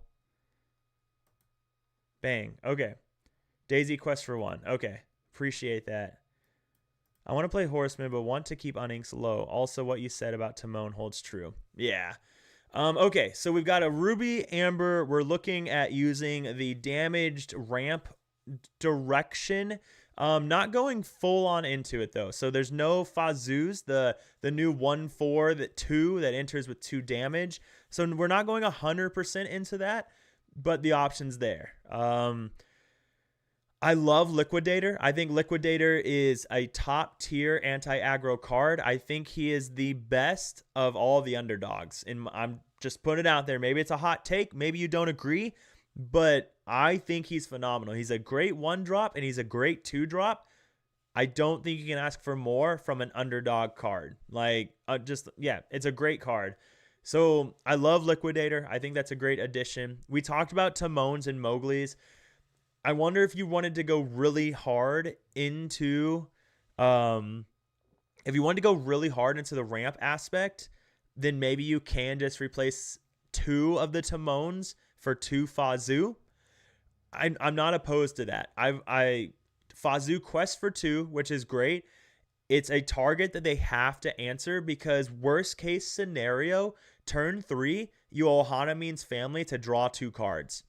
That doesn't feel awful. If you're not against an aggro deck, then you have time to be able to get that draw. So, yeah, that's not bad. Willow in this deck seems very good. And squishy 2 to contest evasives besides strike. Yeah, so I have not tried Willow in my list yet, but I think squishy is a top-notch card. No, don't take it away. Let's do this so I can make it bigger. I want to read this goofy. We read it earlier. It's a 5 cost, 5/5/2. Whenever you play this character, you may ready chosen character. If you do, they can't quest for the rest of this turn. Okay, so if we could use it on Ruben, right? If Ruben boosted that out, then you play him to ready a Ruben. That feels pretty good. You could also use him to ready Bambi, which feels really good. I do love squishy, though. Squishy? I don't remember his name. I know he's the experiment from... He's the experiment from... that we just got. 5/5 evasive. Slushy. He's slushy. Goofy helps with Ruben, Shark, and Bambi. Yeah, slushy. I'm just going to throw a slushy in here for now. One thing that you don't have at all in your deck is your only So you do have Goofy. Maybe Goofy's enough. The issue with Slushy, right, is that your opponent just never turns sideways. Once you play Slushy, if they're an Amethyst deck, they just don't turn sideways anymore. Maybe that's the whole point. Maybe you're not upset with that, right? Because if they're not turning sideways, then cool. Like that feels fine because you're just questing and building a bigger board that's hard for them to get rid of. But if they do quest, then you just punish the crap out of them. Like, I prefer Slushy over Goofy, personally. But I can understand why Goofy over Slushy. Just that ability for him to come out and trade with something and live feels pretty good. He lives against, and it doesn't even have to be evasive. Like, it can come down and clear out anything almost. So that does feel good. But a 5/5 is really tough to get rid of right now, especially when we don't have Zeus. We have Temu Zeus. We have Thunderbolt, right? So I'm a huge fan of Slushy. If your opponent just doesn't turn sideways, cool. You do have Horseman Strike. You have a lot of evasive hate in here already, though. So maybe you don't need Slushy. Maybe we don't need Slushy. So, okay. Let's pull the download up again. I want to look at something. Because right now, one of the issues that I've seen with these red-yellow decks, these ruby-amber decks, is you have this ability to play this 1-drop Mulan into a Ruben, and you can ramp something out. So you ramp out some 1-questers. You don't have that many ways to quest, right? So you have Stitch, Goofy, Stitch, Mulan. Maui's not really bringing anything back. If anything, he's mostly just an evasive hate. He could bring out Horseman Strikes or Ohanamin's family to draw more. So the ways of winning with this deck, I'd like a couple more inkable 3-drops. Yeah, I could see that. The ways of winning with this deck is to simply try and beat them through attrition, right? Meaning that you're not questing fast and you're kind of doing nothing early on unless your Ruben lives. So I've been playing a lot of Amber Steel, kind of Steel Song-ish. And if I just blow up Ruben, they just lose. Now, if I can't blow up Ruben, it can be a tougher match. But if I just get rid of Ruben, the game's over. If they don't see Ruben, the game's over. And that can feel bad, right? Now you are running Prince John. I haven't run into any yet with Prince John, so that does make things a little bit more annoying. And the whole reason I'm saying this is we have to keep that in mind of how do we win? Is our win con just beat them through attrition, ramp to big cards, they can't get rid of them, and we just quest out? Like that's kind of, is that what we're trying to do when we win with this? So if we want more inkable 3-drops, what are our options? Elsa. So anyone working on locations for Elsa? Pocahontas is not it. Definitely not it. Nani, not really it. Bagheera is not a bad option. Bagheera quests for 1, but it's a 4/4/1. Trades well into a whole lot of stuff, so that feels really good. So Bagheera's not a bad choice. Prince John is very good with the new Mulan. This Prince John? Like the 5/5/1? What is this print? Wait, with the new Mulan. The new Mulan? Okay, hang on. I'll drink water in a second. Okay, wait. Before we can't go on too many paths. So what good 3-drops do we have? Sizu. Ooh. Hand Sizu is an excellent 3-drop that could work really well. That could work really well. So we'll just throw that in here really quick. Pleakley. What does Pleakley do? When you play this character, if you have another alien character and play, draw a card. So you play Ruben. But if you don't have Ruben, you're never drawing a card. So Ruben and Stitch are your only aliens. Stitches, plural. So I don't know if Pleakley's the way. Brother Meyer, what's going on, man? How you doing, DJ? How you doing, man? So this is the sauce from Zeppelin. So viewers smitten list, we're looking at them.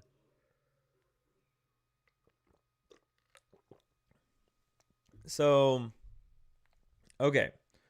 I think Hand Sizu is kind of our best option. You could run Goofy. I know a lot of people aren't big on Goofy, but he's a slow Maleficent dragon. He's easy to answer, but he banishes something, which is pretty good. So this one helps your stuff not reduce attack. So Ruby Amber songs is really kind of popular right now. Ruby Amber songs, what they focus on is reducing your character's attack and then banishing it with Grab Your Bow, with Baby Sizu, and Della's Moon Lullaby. So you could run Elisa Meza. I think it's Meza. So you could run Alyssa. I just probably butchered her whole name. And that one wouldn't feel bad. So I'd be between this and Sizu. The nice thing about Sizu is that it quests for 2. And we were just talking about how we have an issue with actually winning the game. So having that body that trades into most things, can quest for 2 to get you closer to winning, that all feels really good. So I don't know. I think there's a good argument for both. If Ruby Amber does get really popular, which it very much could because it answers aggro well. Lisa Mazu. There's no way. Unless I just... Lisa Meza. See, I see that as I give up. The card that is a gargoyle. That's how we're going to look at the 3-cost gargoyle. Aggro is making a comeback. 100%, man. We still need... No one's playing Amethyst Steel right now. So there is that. But aggro's in a very good place this set. So I don't know. What do you think, Zeppelin? Like pizza. Okay. Maza. Aliza Maza. Pizza. No, pizza. I'm over it. I'm over it. I'm just gonna go watch Gargoyles. Okay, I'm just gonna go watch Gargoyles. What do you think though, Zeppelin? Do you prefer the idea of teching Heart? I don't think so.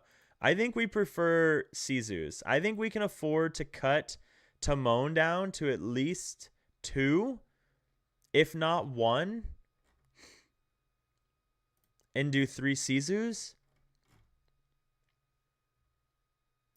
Thank you. Yeah, we'll just move right on past that. So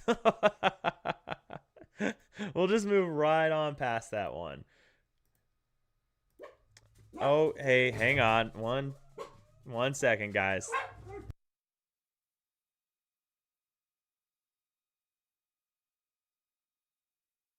The wife's home, so I'm gonna let the dogs out of the office real quick. Otherwise, they're gonna bark.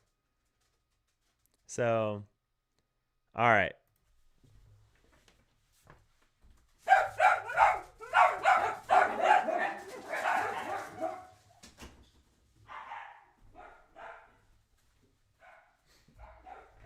Okay. All right. Sorry about that. I forgot to mute the mic again when I stood up. So, okay. Yeah. I think this looks good. As far as 3 Sizus. The Timon just feels bad, right? And we talked about it earlier on. If you get stuck with a Timon, you're just in a really, really rough place, right? And it just feels really bad to get stuck on it. So, yeah, I love Chief. I think he's really great. He's protecting the cards you care about. Like, there's even a really good argument to just cheat out a Chief, especially if you're played like a Prince. If you're playing dropping a Prince John after that, you know. So yeah, I love that. I prefer Chief over Minnie Mouse. I've seen a lot of people running Minnie Mouse, And I'm just not here for it. I don't think it's that needed. Um, the shark, I don't. So let's look at the rest of it. I got stuck a lot with Timon after Mowgli whiff. Yeah. So what if we just cut it completely, right? What if we just cut it completely and we just said Mowgli's all we need? Or maybe just one is the answer. I don't think one feels bad. Oh, God. We don't have any. We just have one drop. Oh, we got to fix that. We need one drops. We need something. We need some kind of one drop in here. Did we have Plutos in it originally and we cut those? Because Pluto could work really well. I like Tinkerbell, especially in this heavy aggro meta. I think Tinkerbell can work really well. So we could do something like this to help with the aggro.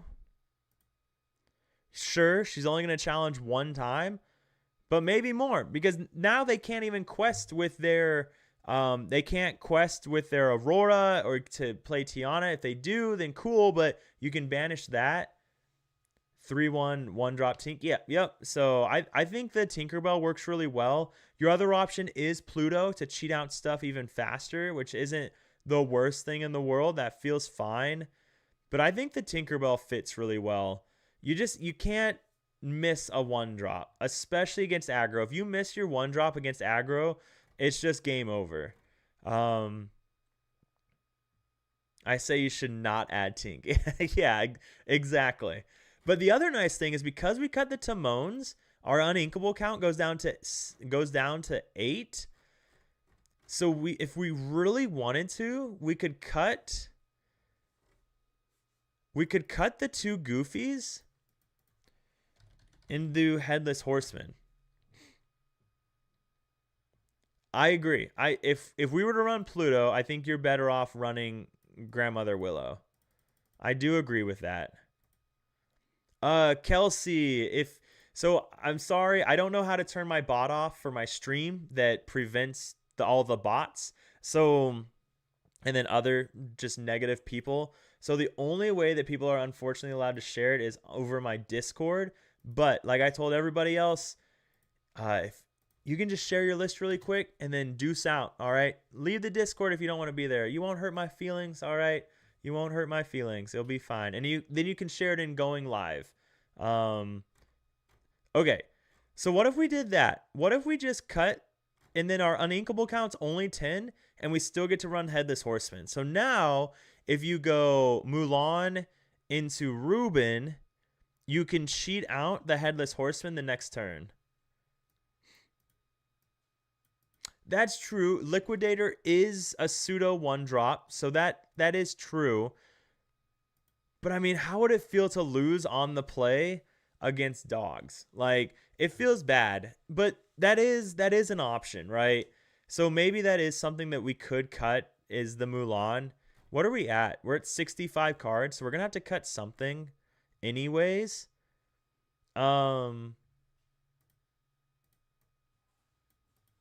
So how often are you actually doing anything with Shark in the games that you've tested so far? With so few actions, are you actually like doing a lot with it? Other than saying, here's a shark, answer it somehow. Find a way to do something. I like the stitches. Bambi's just drawing you a bunch of stuff. I don't know if we need to trim it. And the reason I say that is because with dogs being so popular, with Amber Steel being so popular, Liquidator, like Amber Steel has to use Strength of a Raging Fire on it or a Fire of the Cannons.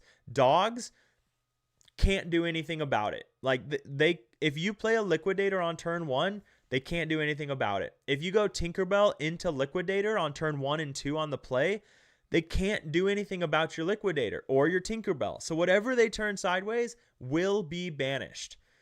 And for that reason, I don't know. I think if you cut Liquidator down to 3, it's a meta call. Like, you're not that worried about aggro in your local meta.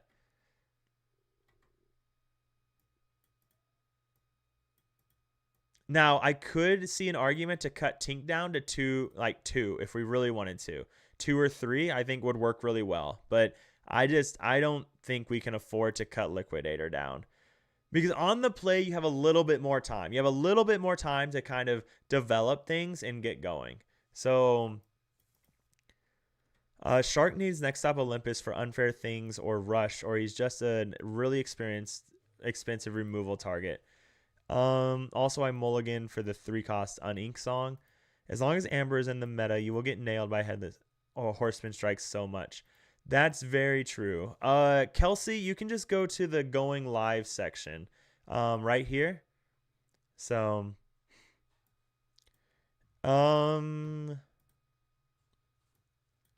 usually I start turn 4 with a 3-cost that sings a Cood, and I ink it, and I can play a 6-drop.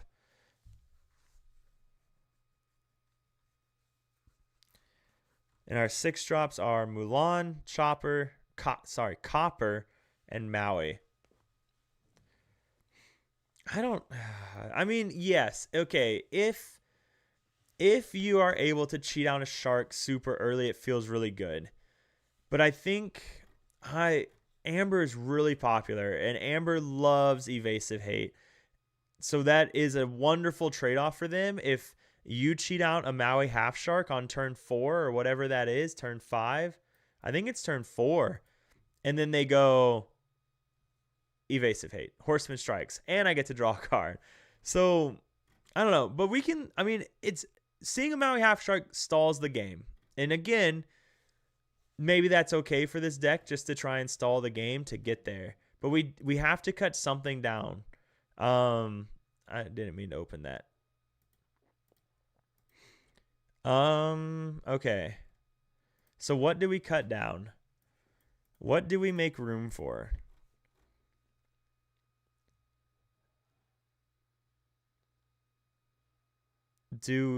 If we cut, so we can cut the 1 Minnie Mouse. That's an easy one. I think that's fine, and I don't think we'll miss that. I don't think we'll miss the Minnie Mouse. Yes, it feels great to hide a Reuben behind it. That does feel really good, or a Bambi behind it.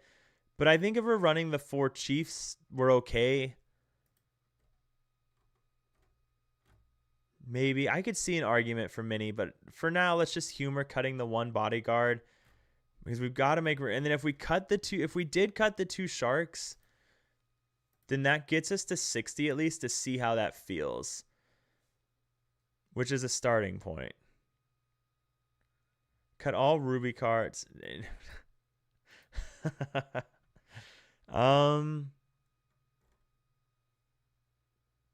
There's not a lot of 6-drops, are there? I don't know. What if we just did that? What if we just did this and call this our 60? Because the other option is you just cut the Tinkerbells to keep the shark, right? Which is fine. Like, you can do that. Oh, no, Dreamborn's just not loading. There's more 6-drops in this. Dreamborn's just being difficult.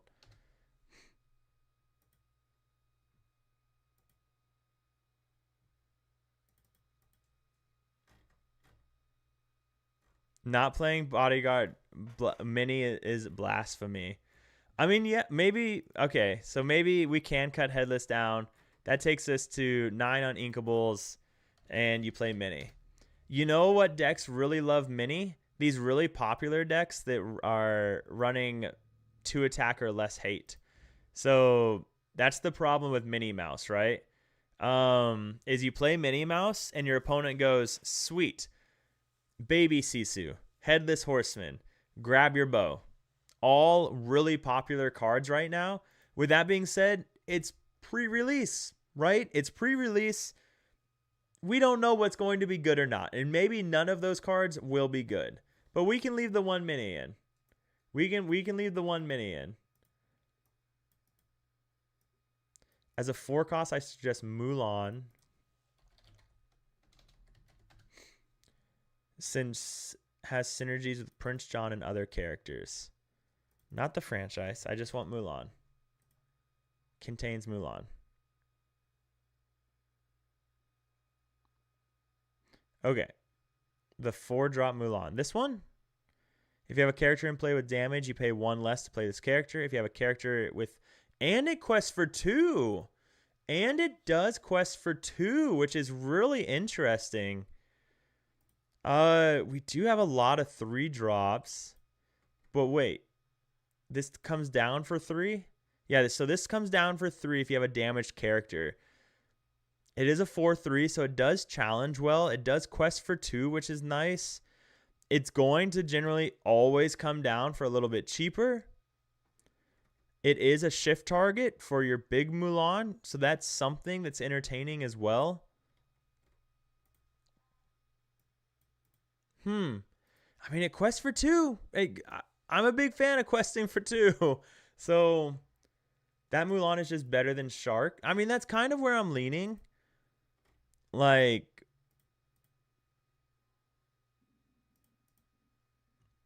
it's only a 2 cost if Prince John has a damage on him. Well, it'd be a 3 cost. If you have a character in play with damage, you pay 1 less to play this character. So this Mulan would only come down for 3. She doesn't get reduced any further. So there is that. But I do think I like that over Shark. Because if anything, at this point, what you can do is you get down that Prince John. And then, so on turn 4, a Cood reduces it by 2. I'd rather just save a Cood for hopefully a Stitch, to be honest. Like, that would feel really good to draw 2 like that. Read the next line. Oh, so it would play... Oh my goodness. Oh, I didn't even think about both effects triggering. So if you have the... If you play Prince John, right? Even if you don't have Mulan, you play Prince John. Your opponent plays a character, so it takes 1 damage. So now you have a damaged character and 5 attack or more. So Mulan comes down for 2. That's pretty cool. Reading is hard. All right. Reading is definitely a little difficult, but we get through it together, right? Like we get through it together. That is really nice because at that point, you have the ability to play something else, hopefully. Or Prince John can then sing a coup to also play another character. Because you'd have 2 ink left over, so you could play a Bambi, a Chief, a Minnie Mouse in the same turn. Yeah, I think that sounds nice. I don't know, Zeppelin, what do you think? This was your list. We made a lot of changes with this one. Trying to kind of uniform a couple things. No slushy. We didn't keep the slushy in. Only because we have the Horseman Strikes, so kind of going that route instead of the Slushy. Slushy may be the better answer, but going this route lets us run stuff like Prince John for the Mulan. It also lets us go heavy into the Headless Horsemans, and it just keeps your uninkables down, so you can also run a Cood. I think if you run Slushy, it gets really hard to run a Cood. Maybe a 4th Akood. And we could do that also. Like, going up to 10 on Inkables isn't terrible. So, I think you could go that route to throw in a 4th one to just really try and high roll that song. And the thing about that song is it never feels bad. You play a bigger character and it replaces itself. Like, there's so much in that. Game, I do agree. I love Slushy. I do. But not running Slushy allows Zeppelin to run the Akoods. So that's the trade-off right now. You run Akood, you run Slushy. You can't do both.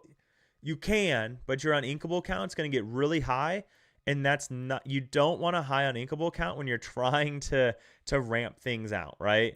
Because you don't want to get stuck. Now, there is an argument that you can't afford to. Crazy Little Pug, thank you for the follow. I appreciate that a lot.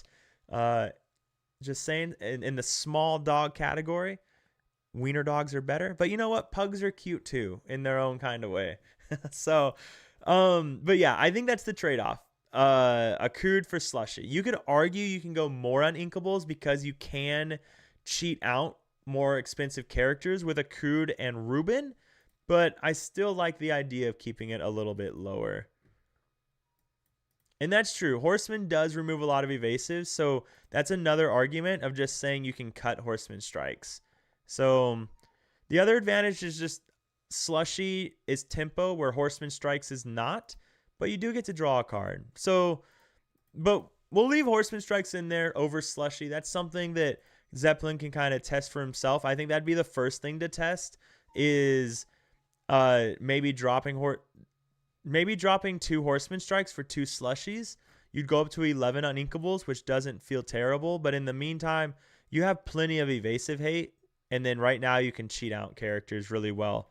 So I think that's okay. I think we're okay with that.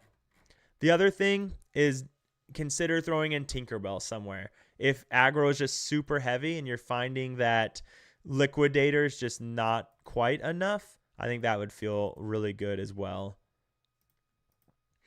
All right, so I did not realize I just stay late at work today. For those of you that are military or Air Force specifically, it's Senior Airman EPB season, which means that that's their annual reports, and we were murder boarding a bunch of them, or murder boarding the better ones, which means essentially we take all the ones that we think deserve a promotion that year, and deserve a promotion the most, and then we try and make their package as strong as possible. So we get a bunch of us together, and we try and hive mind to make a better package like we're doing right now with deck lists.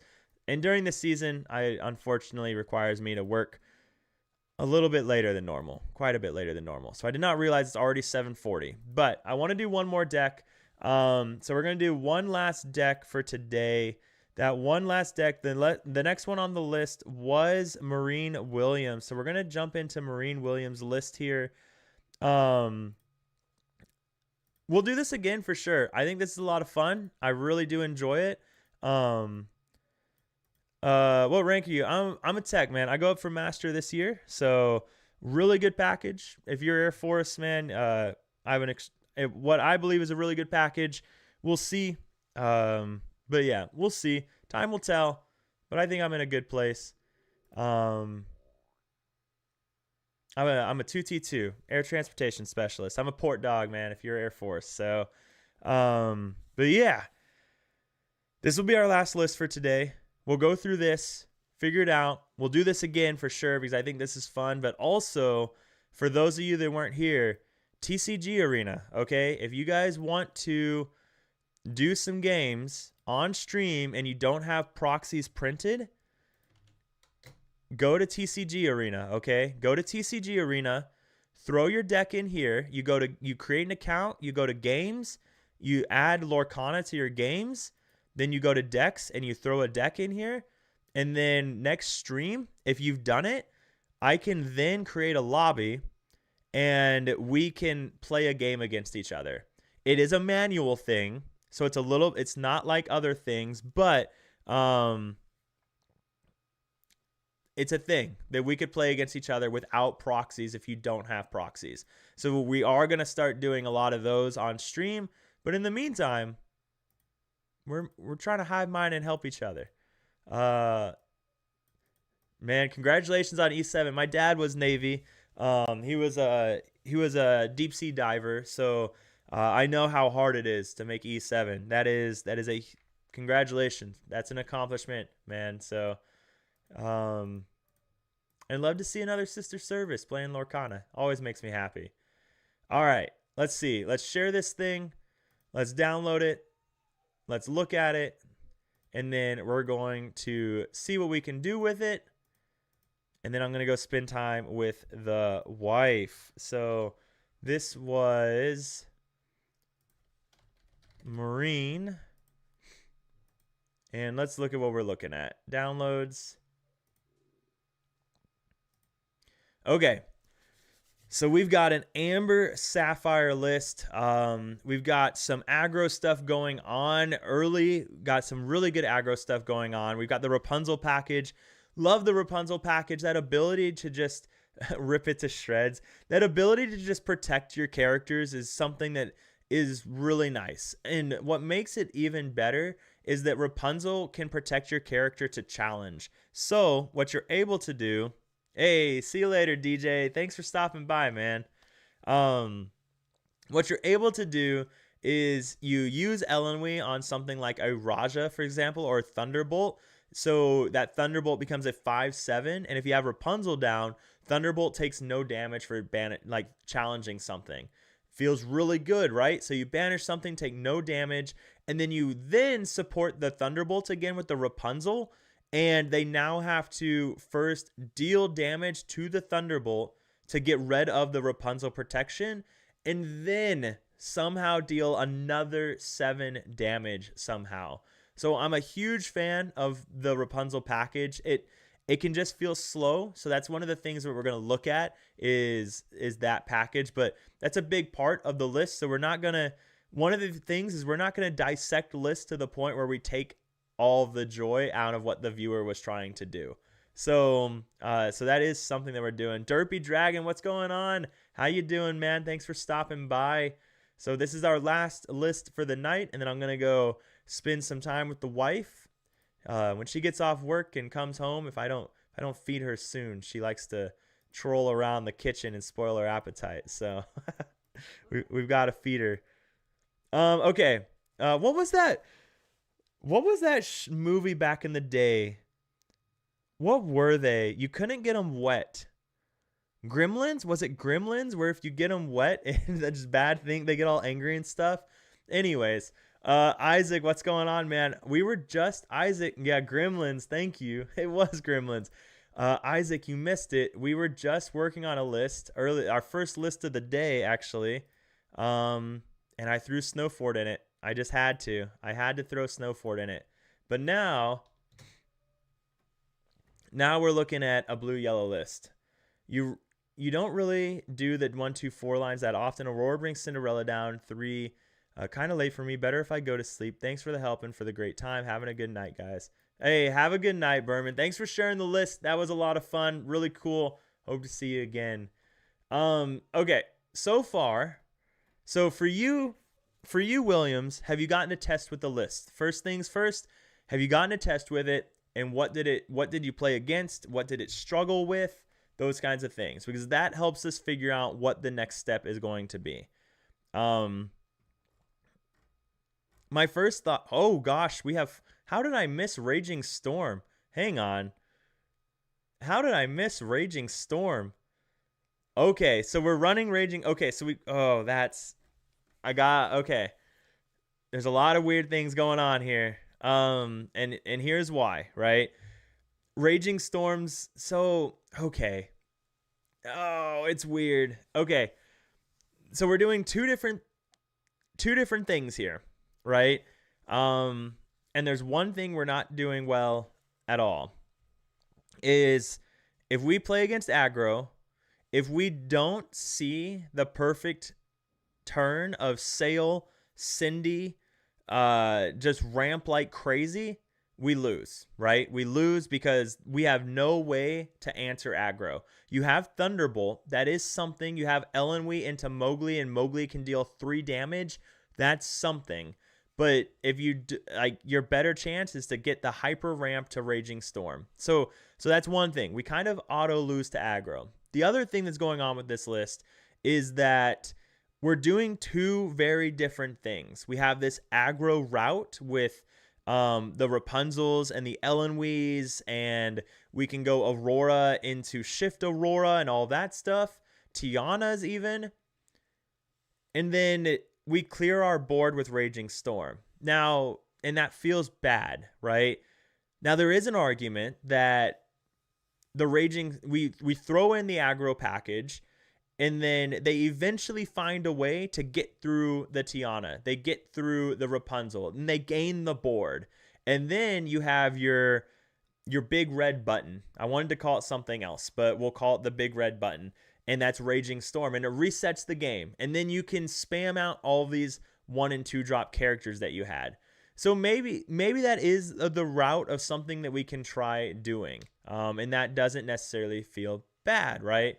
Lost to Sea Dogs on the draw and on the play was 50-50. Purple steel, I won if I win if I see the Aurora shift.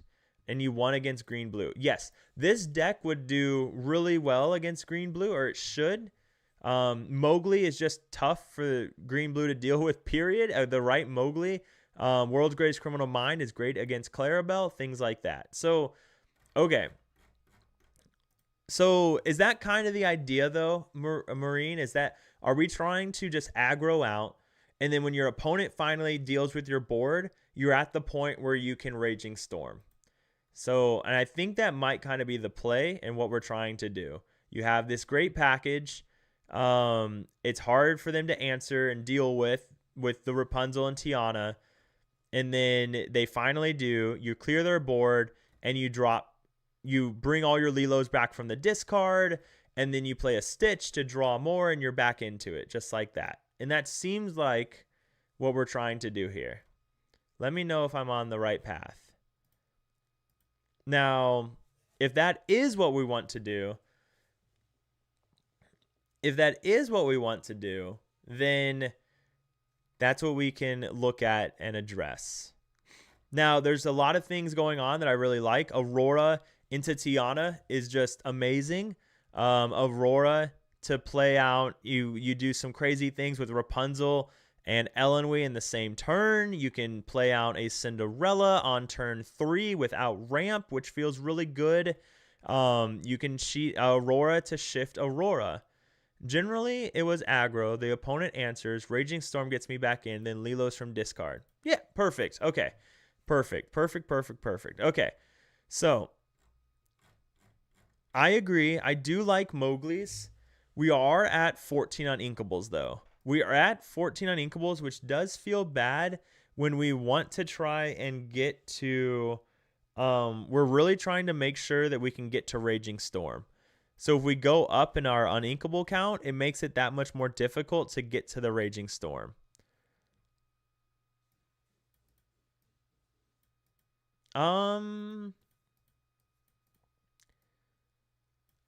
Losing the prince... The detectives.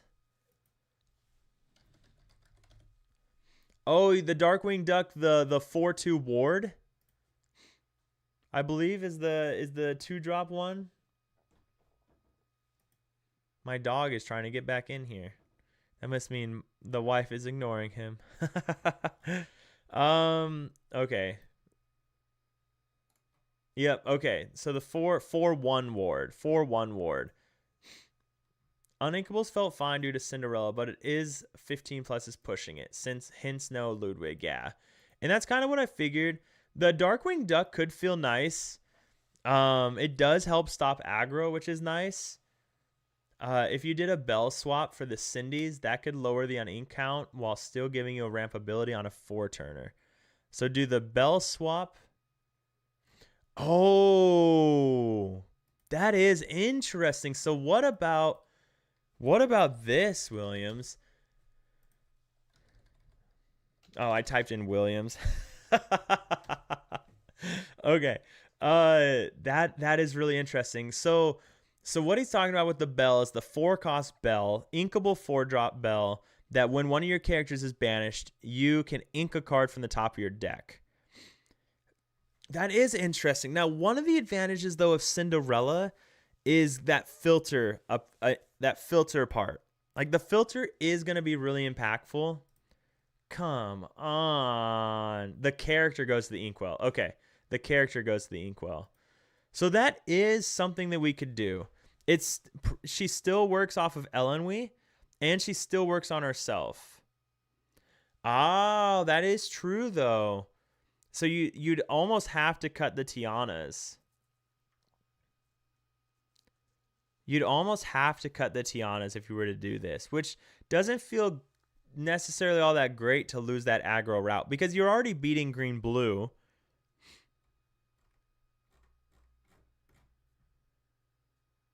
I'd almost rather cut the... Man, there's a lot of princesses in here. Jeez Louise, I didn't even realize... Like, Kita's a princess. We knew Moana's a princess, so... Okay. So what do we... Okay. All right. If we ran Bell, we probably cut Tiana. Bell feels really good if you don't see Tiana, though. Like, that feels pretty nice. Because the nice thing about Bell is she inks herself also when she gets banished. So that is a good feeling. What are we missing? Like, what is this list missing?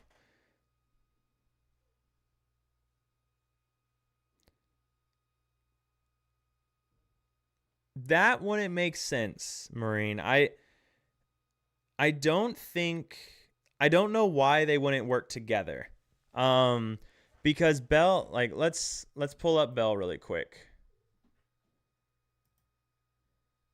Whenever one of your characters is banished, you may put that card from your discard into your inkwell face down and exerted. Really? No, that doesn't make sense to me. So once the boosted character is in the discard, it doesn't have the cards under it associated. That's weird. But both cards go to the discard. Oh, but it's saying it's that card, right? So it's saying that Bell is only working on that card, and the shift becomes that shift. Interesting.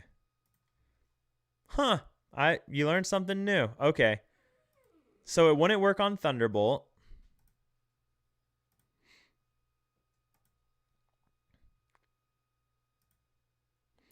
Okay. So you have Moana because you don't have a lot of draw. So you're trying to use Moana to draw from your, like, essentially draw from your inkwell, right? You're putting a card from your discard into your inkwell to save you that slot. Get it down on 4 with Aurora, feels good. 3, if you sailed, feels good. I'm not opposed to... They boost-proofed it. Pretty smart, actually. I'm not opposed to the Moanas.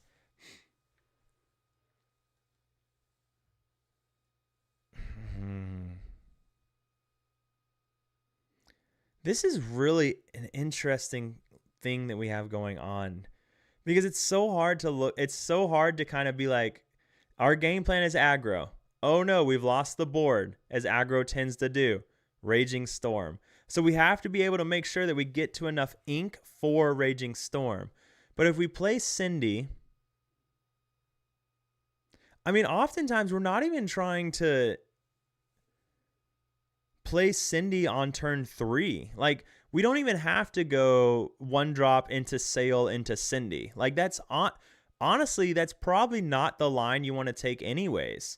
The line is probably always going to be play aggro unless you're playing into an aggro deck. If you're playing into an aggro deck and you're on the draw, the line is probably just rush to Raging Storm. I think has to be the answer.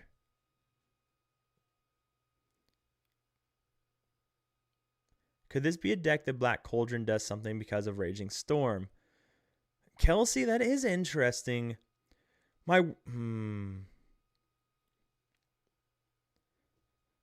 you ever have the... We're going up to 15 uninkables with Black Cauldron. What's our draw power when we Raging Storm? Sail is a cantrip. Vision, draws. Ohana means family. Stitch. And that's our draw power. So we don't have a lot of draw going on.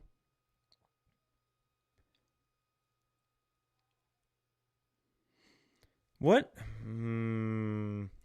What if we... this is a tough one. I don't think we need Black Cauldron. It's going to feel really slow, and we don't want to see it in an aggro matchup. Like, we really don't want to see it into like a green-blue matchup when we don't want to aggro, or when we really want to aggro and not get stuck on that. And then if you play it, they just play their 1-cost Clarabelle and banish it after you've wasted a bunch of ink. Lilo revives, so Stitch... Exactly. So 100%. So the Lilos are a must, right? That feels really good. I just don't know what side of this to help is the thing. Like what like do we focus on helping the aggro side to make aggro do a thing? Or is the aggro side really just a thing that says, I'm going to gain a bunch of lore and you deal with this? Meanwhile, I'm going to be boosting my ink so I can get to Raging Storm. So is the aggro is just a something to distract them kind of thing, is what I think. So with that being said, yeah, I think you're right. Maybe 4 is too many. Does these color pairings have any type of filter? Like draw 1 to discard 1? Do we have anything like that in here in case we get stuck on Raging Fire? Well, we have Cinderella, so there's that. Feels like you have to pick a direction. It has to be high end with Raging Storm and Black Cauldron, or aggro with no storm. Well, Zevon, I think you can choose both, right? I think that's perfectly fine. When I say what I'm struggling with is, which direction do we want to focus on? Do we want to try and give it a heavier aggro approach, or focus on getting to storm easier? Belle has been amazing for me over Cindy lately because I tend to get multiple ink before she's removed. Also with Raging Storm, if Belle is out, she'll get all that ink. Aggro is mostly to make them deal with, so it's sort of a bluff, I guess. Cinderella and Visions are the main ones for filter. Yeah, but so I get that. I do get that, Slap Happy. The idea of, I do get that, the idea of Belle. But if we run Belle, I mean, don't you kind of just cut the Tiana? Or are you just fine with that? Are you just fine with still running Belle because you have Tiana? Now, the other nice thing, though, is if you get a Cinderella down, like, you have all of these princesses, this Cinderella is going to ink you another card on top of that. But Belle has the same argument. They're going to banish your stuff. Cinderella doesn't have to live for a turn. Like, Cinderella gets that ramp immediately. So there's all of these things. But I think where we're running, unless we wanted to cut the Tianas and even possibly the Rapunzel package, I think Cinderella's just the way to go. Yeah, so Marine, I'm not referring to as like how can we search for stuff. I was more or less wondering, do we have anything like a Bobby? Like a Bobby, a Mulan, things like that. So if we went to, can we do like draw 1? No, okay. What if we cut Tiana and put in 2 big Mufasa? I could see Tiana, cutting Tiana and then buffing the early game for aggro. I mainly just put in the best princesses.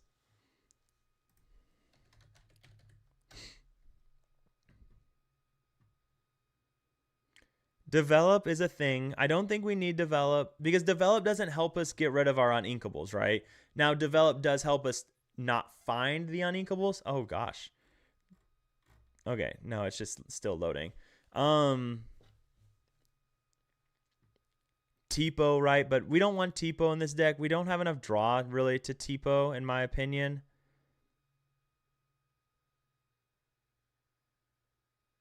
There's this item. When you play this item, draw a card, then choose and discard a card. Banish this item, chosen character gains alert. So there's kind of our Bobby effect if we needed that. You'd only run this if you were really worried about bricking on a bunch of raging. Oh, no, it is the wrong. Oh, man. I got excited. I've been looking at too much blue steel with Darkwing Duck that I just like, oh, yeah, here's a thing. Okay, so yeah. Nope, we don't have a thing. Okay. Well, now we know. But yeah, I really want Blue Steel Darkwing Duck to be at least a tier 2 deck, and I think it can be a tier 2 duck. Okay. I'm okay. So yeah, we don't have anything.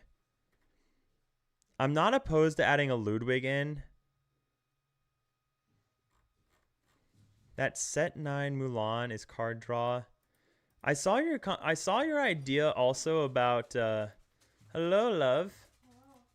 Did you find food? Is it our ramen noodles? It's my ramen noodles. The garlic parm? No. Oh, okay. Like Korean ramen. What's it look like?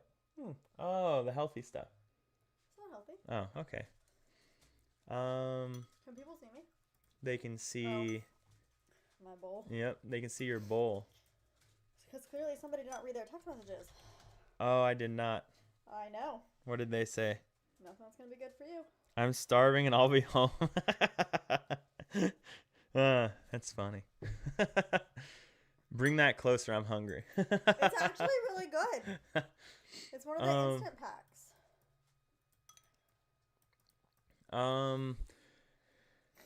We're looking at a princess deck. It runs a bunch of princesses. Oh, this Mulan would be card draw. Okay, so let's actually make some adjustments, right? Let's make some adjustments on what we want to see. And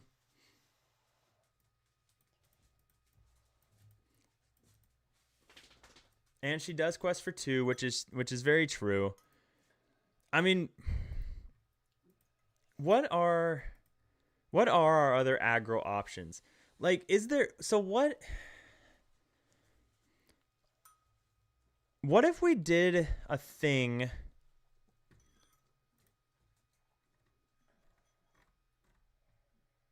like, is there a way to just focus really hard on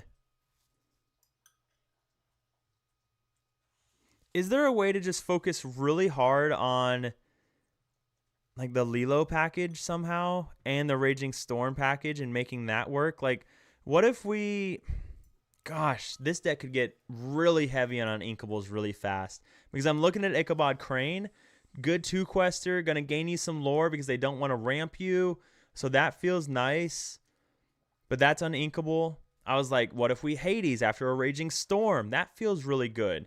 That's more uninkables. So if we go Cinderella, Raging Storm, Ichabod, and Hades, that's 16 uninkables there. There's a million ways to go with this deck. I agree. I think that's what's making it so difficult, is that there's just so many directions to go with it. And every time I think of something, it's like it pulls us in another direction. And it's not helping Marine at all, because we have not made a single change to how we can make this version of it work. But it does make me want to work with with another option. And that's what I was thinking. So we could cut the patches. So what if we cut the patches and the Thunderbolts and we added in 3 Ichabods? We keep the same uninkable count, but the Ichabod is going to just be this annoying thing that quests for 2 and gains you ink when it's banished. So when you gain that ink, it pulls you ever closer to Raging Storm. And then we have 4 more slots to play with for inkables. We're looking at 7 1-drops. Oh my god. A lot of 2-drops. Holy crap. 4, 8, 12, 15 2-drops. That was a problem when I tried to make this deck work. I went for a heavy Princess Tempo, then that just tries to burn your opponent with Queen's Core and Wreck-It Ralph. Hard ramp with Cindy. Queen's Core is kind of interesting as well. This is the fun of deck building. Yeah. So I like Ichabod Crane, and that leaves us 4 inkable slots. So needs more 1-drops is kind of, I mean, we're on 7 1-drops. The thing is like none of our 1-drops necessarily help us do anything, right? I mean, we don't care about a 0/4. That's not help. Is there a 1-drop that can help us against an aggro deck?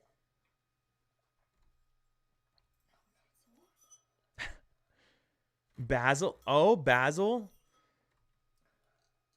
Basil's a thing. Nick Wild works really well with the Ellenwee.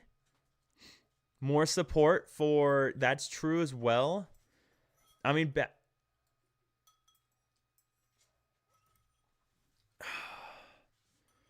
I think Basil or Nick Wild, there's a really good argument for both of them.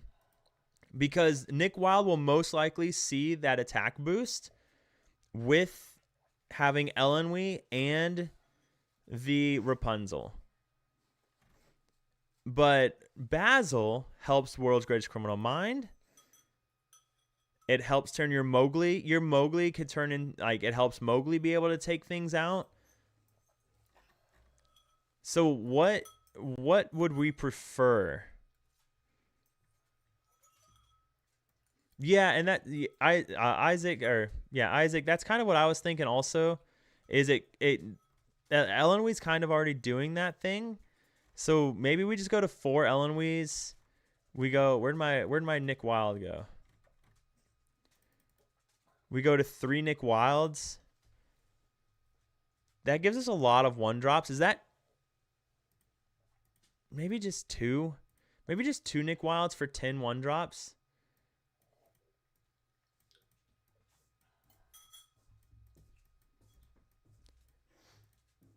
Yeah. So high willpower characters, I think there's a good argument for both. And Ellenwee does get targeted fast. That's true. I think there's a really good argument to just go with the Basil as well. Nick Wild helps you a little bit against dogs, right? Nick Wild is going to help you against aggro. Basil is going to help you with the other decks. That's what you're choosing. This deck already feels really bad into aggro. So do you care? Do you just kind of say, screw the aggro deck? I'm going to do everything I can to ramp really fast and hopefully get to Raging Storm and then improve your odds against the other decks. Maybe that's what you're trying to do. The other thing is Nick Wild can hit for 5. Like, if you Ellenwee Nick Wild, he hits for 5. Yeah, I mean, that's true too, Isaac. Is the deck's already really bad into aggro in general. So maybe it's just you say, screw aggro. No one's going to play it because we're better than that. And then you tech for all the bigger stuff. So maybe that is what you can do, is you just say screw it and you just go really heavy into that.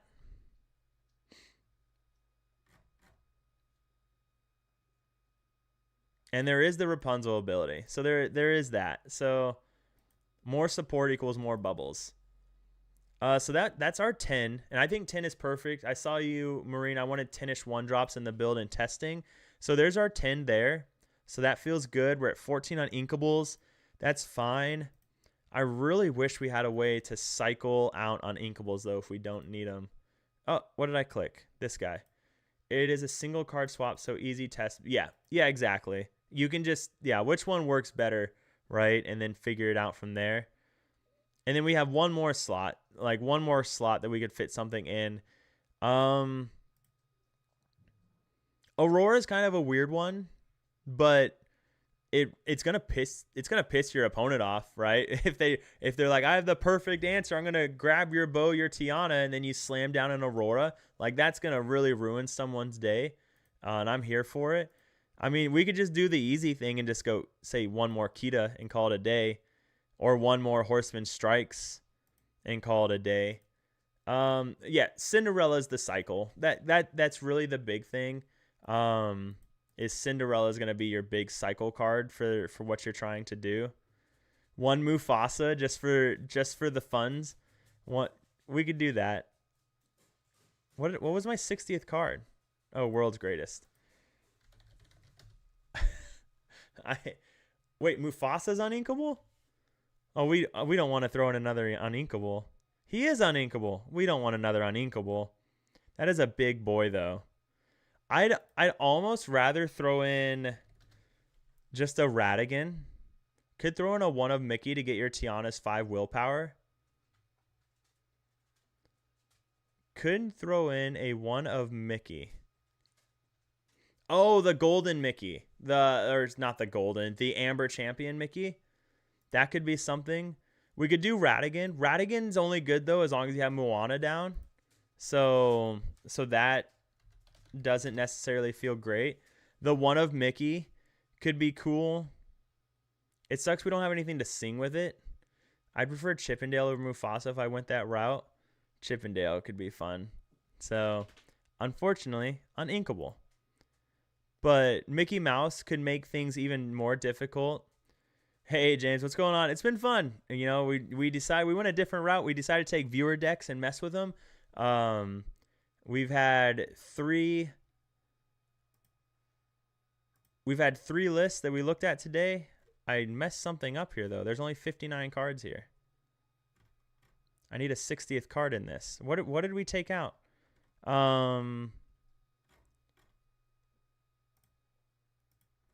We'll just click on that. Okay. But yeah, this is what we're working on now. Yeah, his role would be to help with. Yeah, exactly. Hobbier S4. Thanks for the follow, man. Really appreciate it. Really thankful for that. Thank you. So, I don't know. What do you think, Marine? What do you think? This was your list. We took out kind of those thunderbolts, so kind of that aggro protection. Added you some 1-drops. The Ichabod Crane still helping with the aggro, but boosting you to that Raging Storm that you're trying to get to. Is Belle a May option? Do you have to put the character in your discard or in your? You may put that card. So the other option instead of Mickey Mouse is just throw in 1 Belle just for funsies. So you could do that. Because if they don't answer it, then they're going to have to answer your aggro cards. And it does quest for 2. So maybe we just go that route. No. And throw in 1 Belle. Quest for 2. It inks itself. All good things. And then the rest of this turns into ink also. So I think that could feel fine.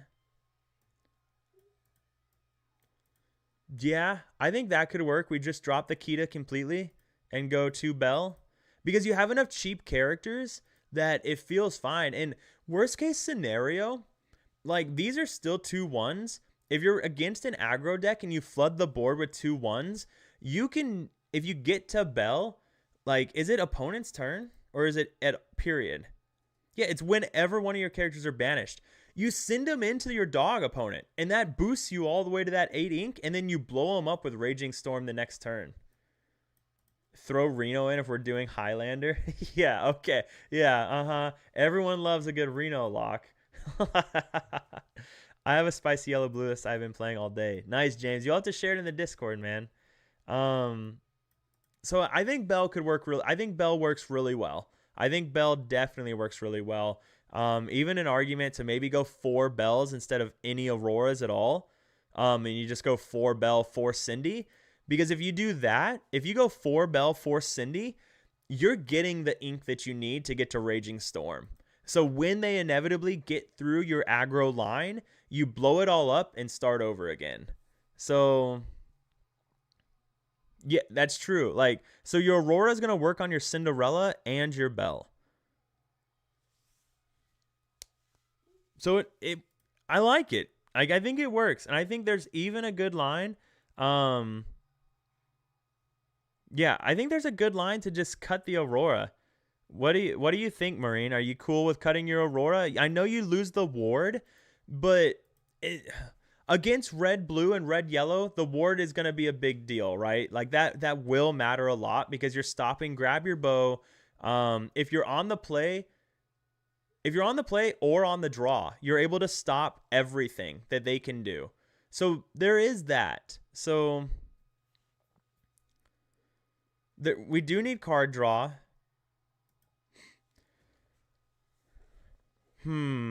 So Moana kind of acts as card draw, but that's really it. We don't really have any other card draw with it.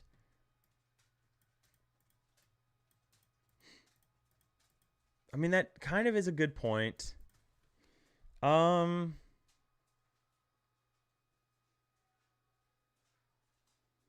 Oh, the deck to steal without, or cries to steal without ward, especially with Thunderbolt gone. That's a good point. Like, you do lose that.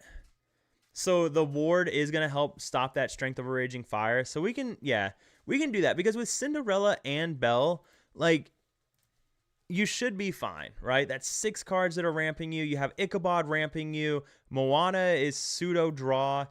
You do make a good point, Kelsey, though. Like, that we could, it would be nice to get more draw, but with so much ramp, you're going to get your Stitch down. Card draw's been fine for me so far with Stitch, Moana, and Cinderella. And that's true because the nice thing about Cinderella is if you get the Cinderella down, then like you can just be like, you know what, I really need card draw, so I'm gonna throw away something to dig me deeper for Stitch, dig me deeper for Visions to find me Stitch, things like that. And Stitch isn't going to be an issue to play because you have so much ramp you have going on. What's up, Spicy, my brother from Australia? No Ludwig, we talked about that. This list, no Ludwig in this one just because the uninkable count's so high. If we wanted to make Ludwig work, we have to cut Ichabod Crane or Tiana. And that just doesn't feel super great. We could cut down a Raging Storm, but Raging Storm is kind of the win condition of the deck. So we don't really want to cut that down either and just hope and pray that if we get bricked on it, we find a Cinderella. So, but no Ludwig.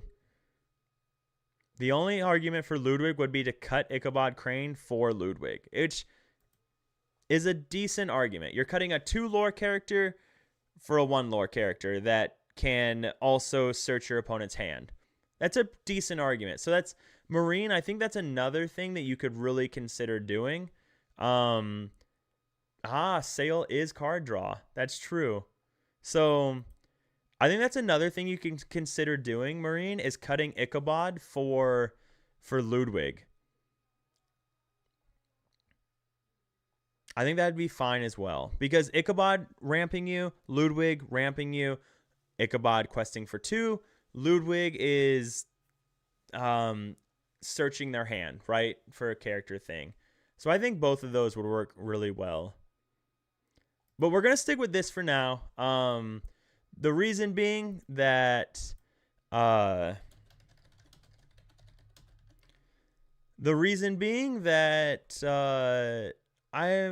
8:20. It's already pretty late because I had to work late tonight.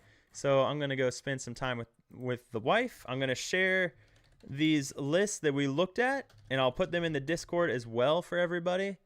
So we've got red, yellow that we looked at today.